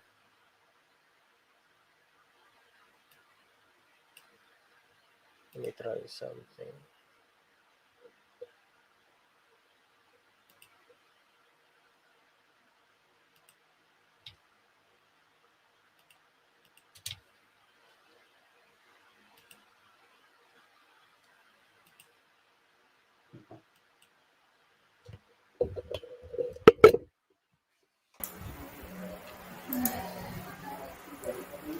Okay, hi everyone. Just to answer some of your questions. So, from Jan Petina, paano pag Adobe Creative Educator Level 1 na? So, if Level 1 ka na, sir, and interested ka to join the recruitment day, register ka na lang po, no? And if Level 1 ka na rin, proceed ka na sa Level 2. Adobe Creative Educator Level 2. So we also have an event for ACE Level 2. Okay? Eto, from Alden. So, how many days or weeks po? Ano pong tinatanong nyo? Yung sa training po ba ng RTC? Pa-clarify na lang po. Okay, let me bring in the rest of the B-roll.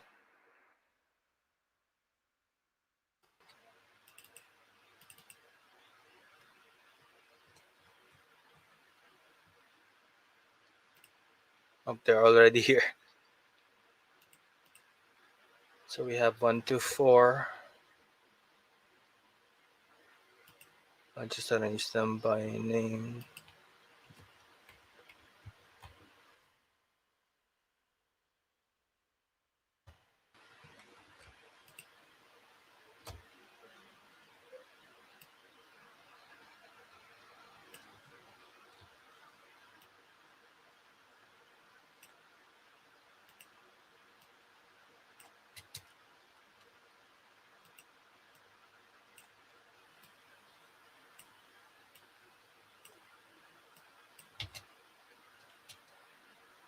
Okay, I'll stop it there.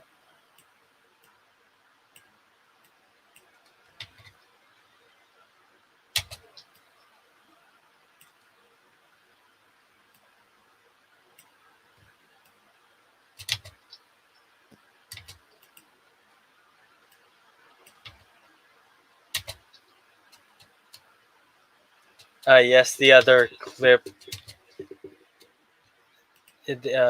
these effects haven't been applied. So let me just do a Control C.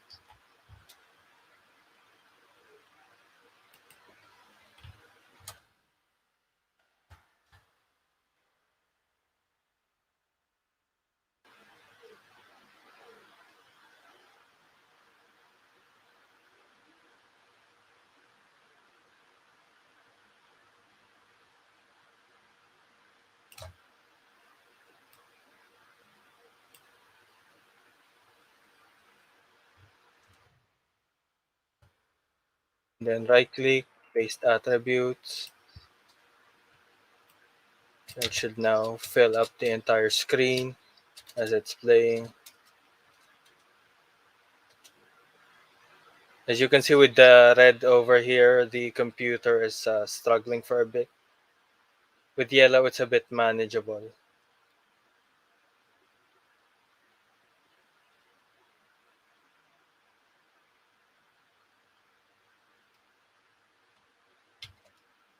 So it's full screen here.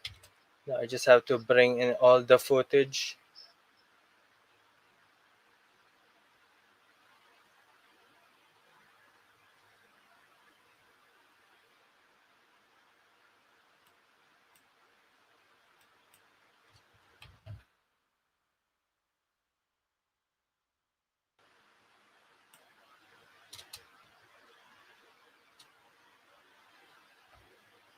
Okay, so these B-roll are meant to cover the transitions. Although in this part of the sequence, it also alternates between the two cameras. So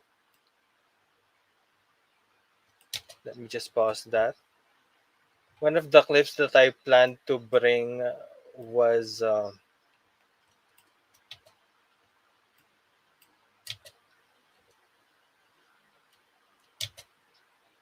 some items from my first and second vlog some years ago that coincided with a certain dialogue of the clip. In this case, okay, with this selected, I'm going to just manually resize it. So I'll select scale. There you go.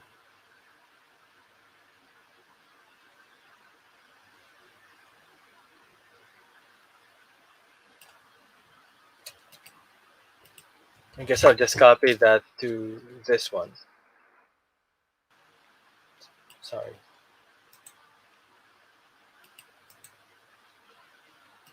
Paste attributes, hit OK. Oops, that's a bit too big. So let me decrease the scale. By the way, if we look at the source monitor under the effects control tab under the scale, I can hover the mouse here. There's two arrows, and once I move it to the left, it actually shrinks it. Okay, now that looks more manageable. So I can do that part. Manually adjust it to fill the screen like this. Um, okay, let me just cut out those parts yet.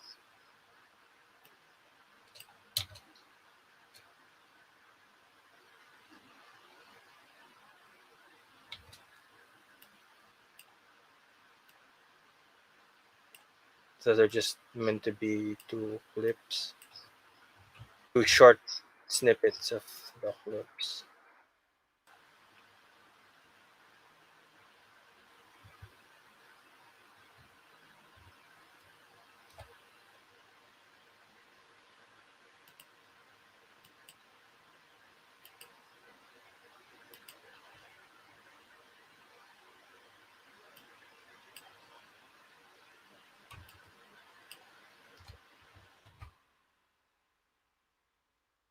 I see what happened now.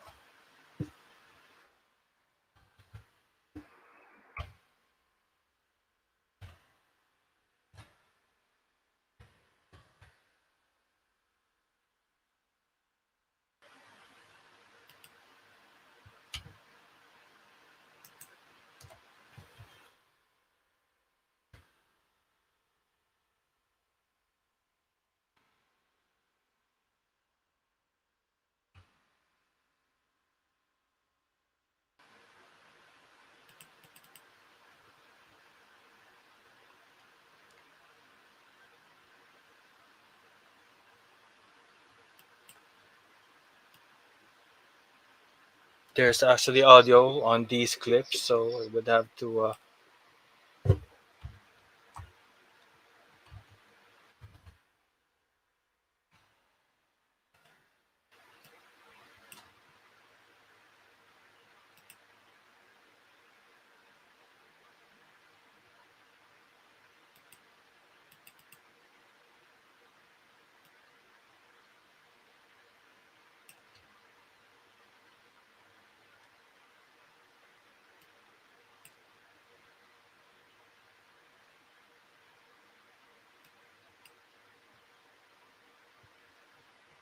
Well, I can always just mute them. I was just thinking of dragging them all back,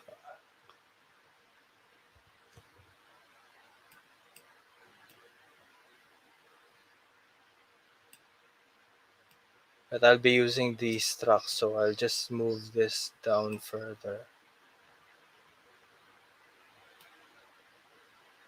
and then unmute it and mute it here.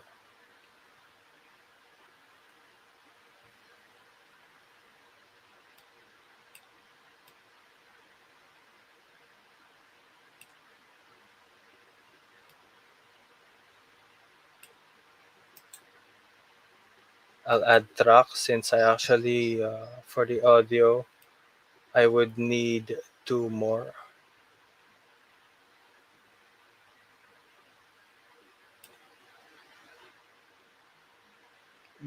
M is the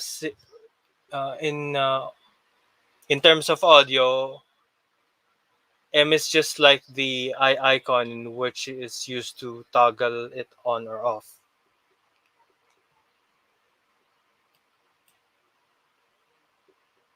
Okay, so with that's muted, let me go back here.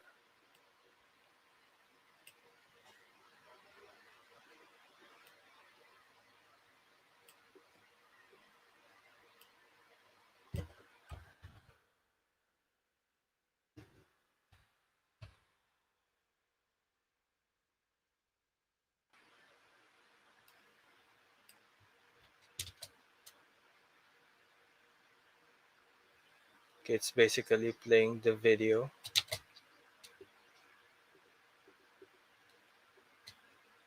This was supposed to come in a specific line, but now let me go ahead.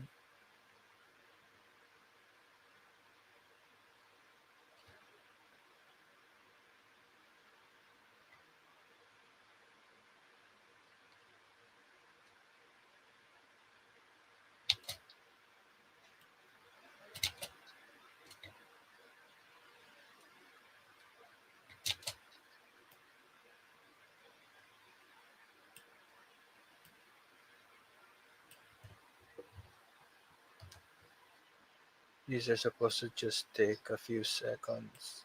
So I'm going to adjust it as that.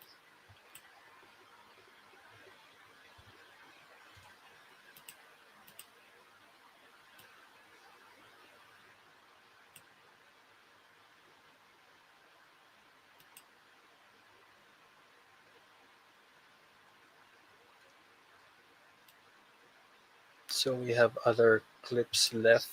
So let me just first bring the last one.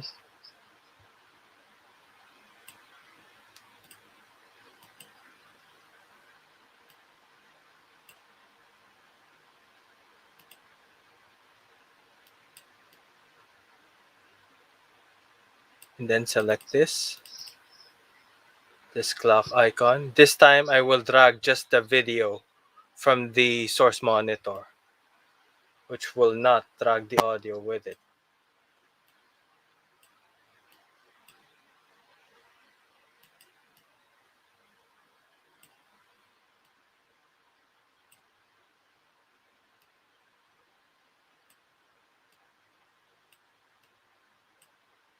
Okay, moving that 17.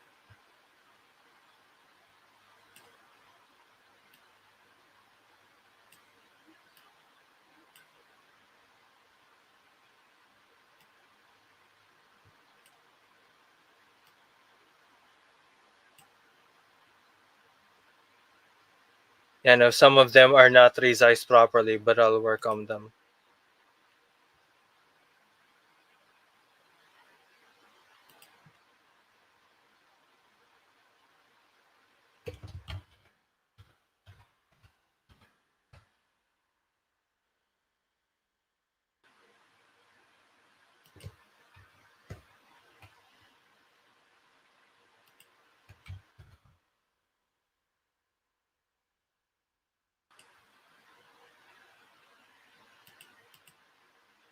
I'll just drag the videos from this point.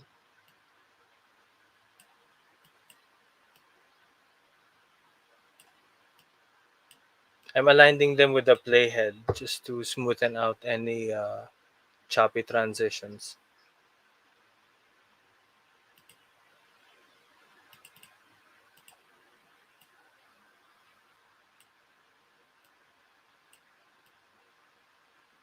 Okay, I'll move it here.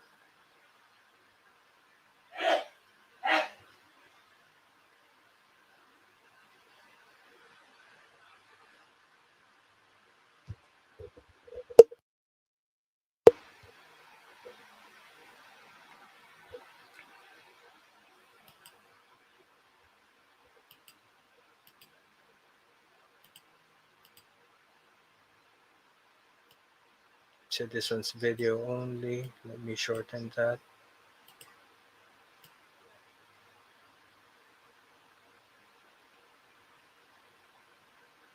This one's a bit long, so Let me shorten it right here.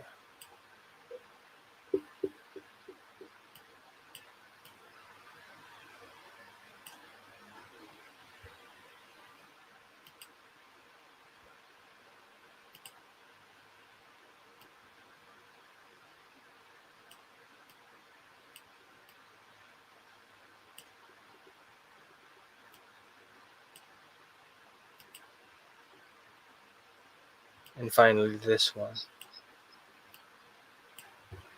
Now let me go to the bottom and look up some of the audio clips that might have been imported. Okay, here's one. I'll move it to this, which is muted. Let me see if there's anything else. No, that's about it.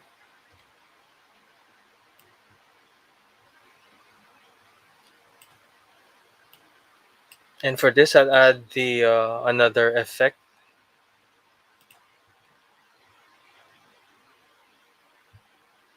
Let me go back to the cross dissolve.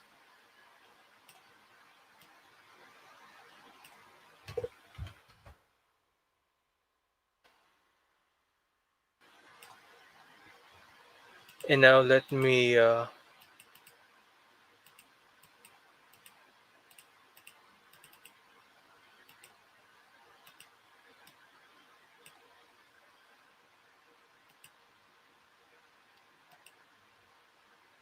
work on getting these sizes fixed.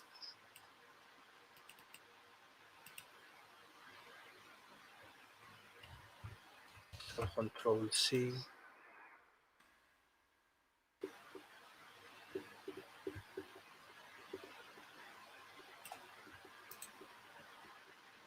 Right click, paste attributes, hit OK. Let me see how they all play from here.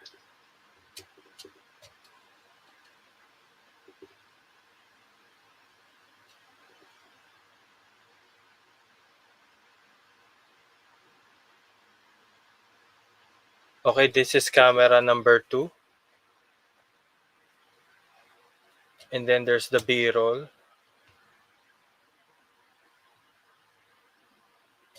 We're back to camera number 1.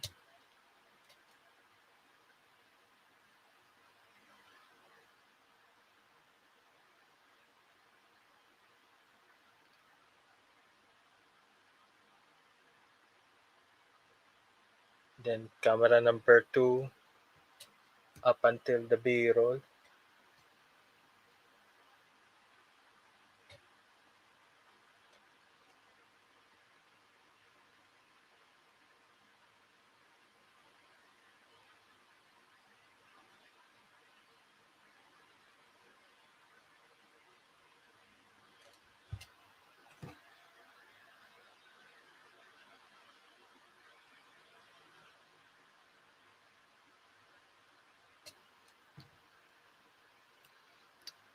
And actually,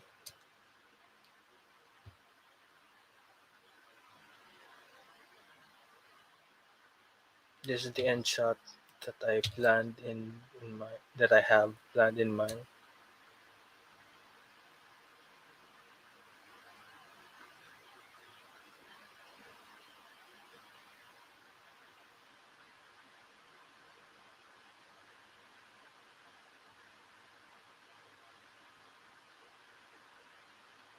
And my hands joining together. There was a clip that I had planned for that. Well, not a clip, but a camera transition. But in any case, I'm ready to one last thing. On this part here, when I first showed up, let me just add the text, which is the T.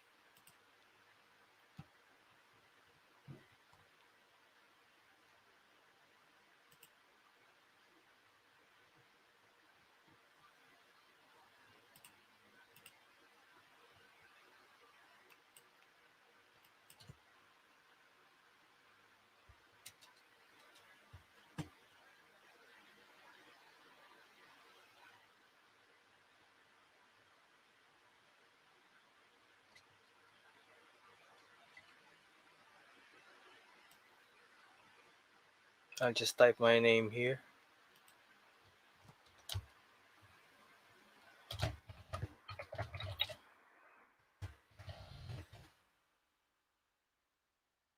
Oh, it auto save.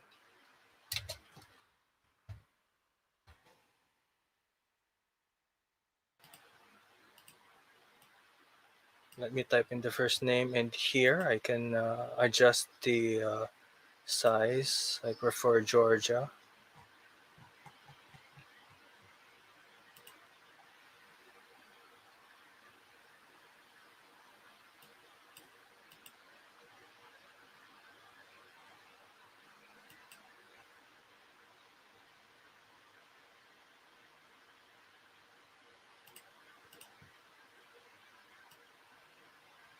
Okay, let me just make that smaller for a bit.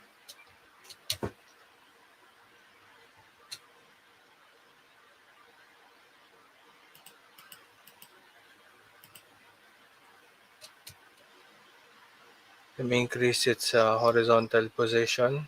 Move that a bit to the middle.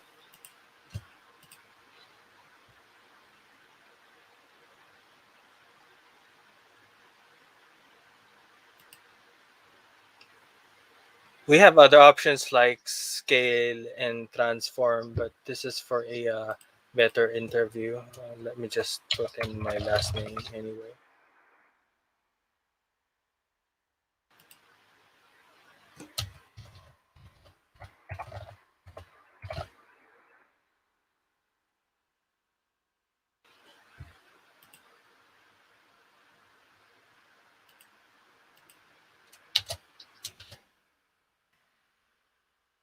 And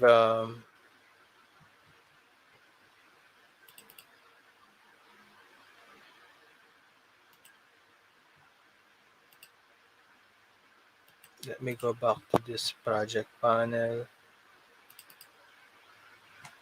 Finally, I'll just put in the music.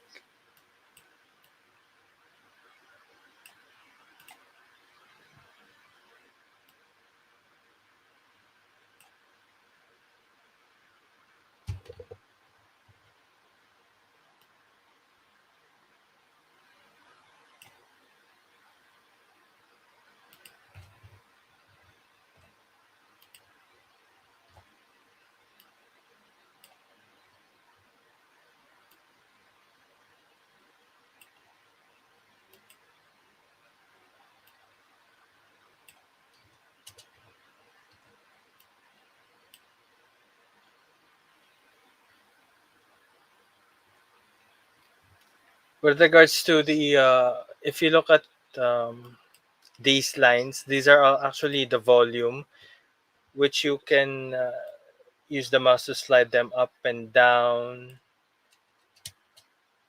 When you're playing, let's just make sure it doesn't, if you look at the pointer, there's green, it becomes yellow.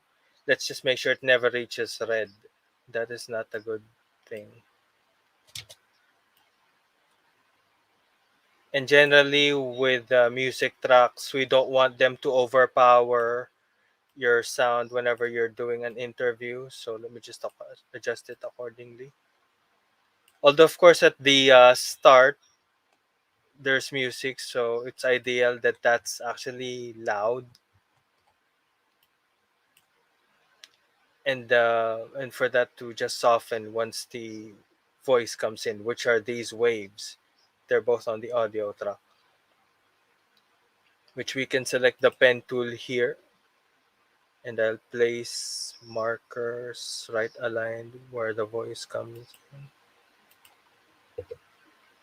Then hit V. Then I'll raise it so that once the music comes in, it's loud. And then once I start speaking, which is indicated by the waves, it's it's faint. Same thing with the sound of the, in this case, the voice.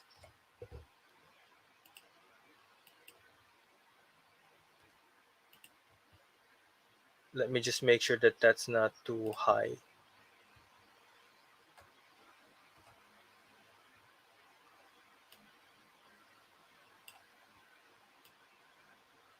Oops, it is too high. So and let me play it from here.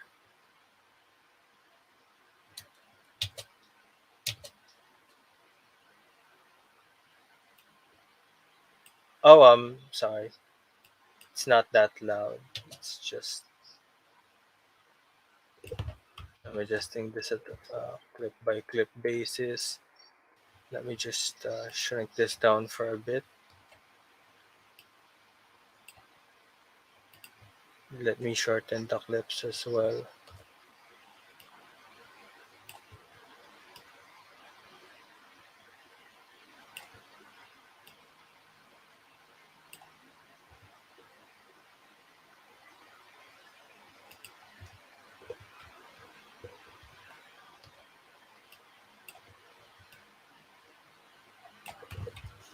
Control C. I'm going to apply it here. Paste attributes. Okay. So they're all uniform.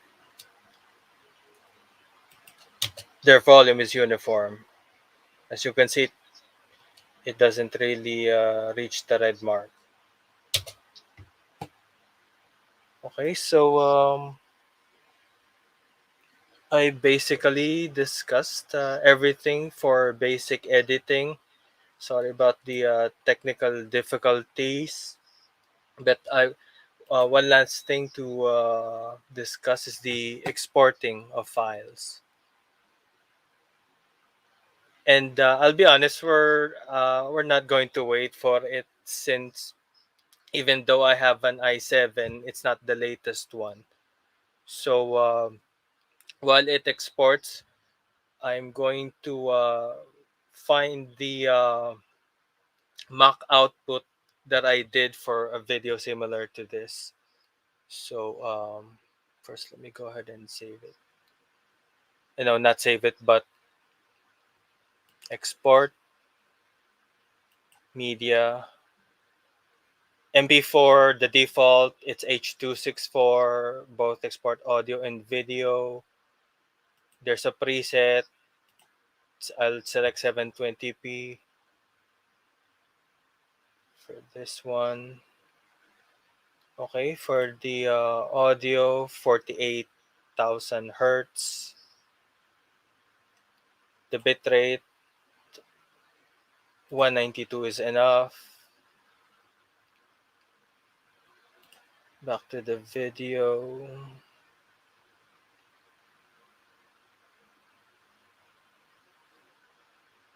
Yes, for the target bitrate, typically for 720p, even 1.5 is enough.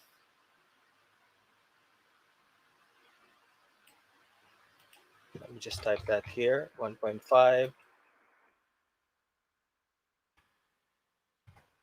1.0, 1.5. And then once I'm done, I will click on export.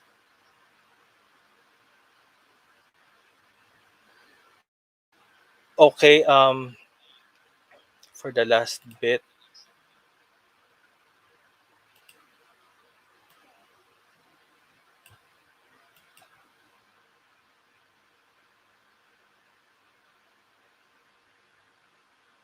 this is actually what the finished product is supposed to look like.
Thank you. That would be it for me.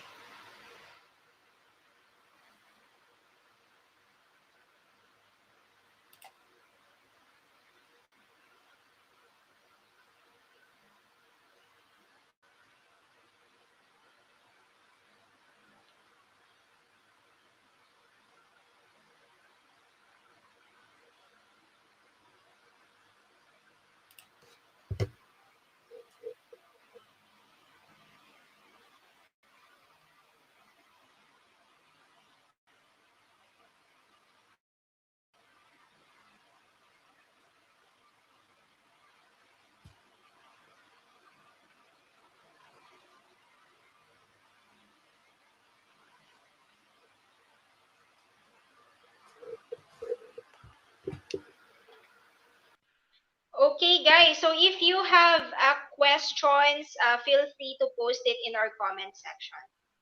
Okay. Hi, Sir Raymond. Okay, thanks everyone for joining. And don't you worry, we'll be sharing the condensed video for this course. Bye, everyone, and have a wonderful weekend.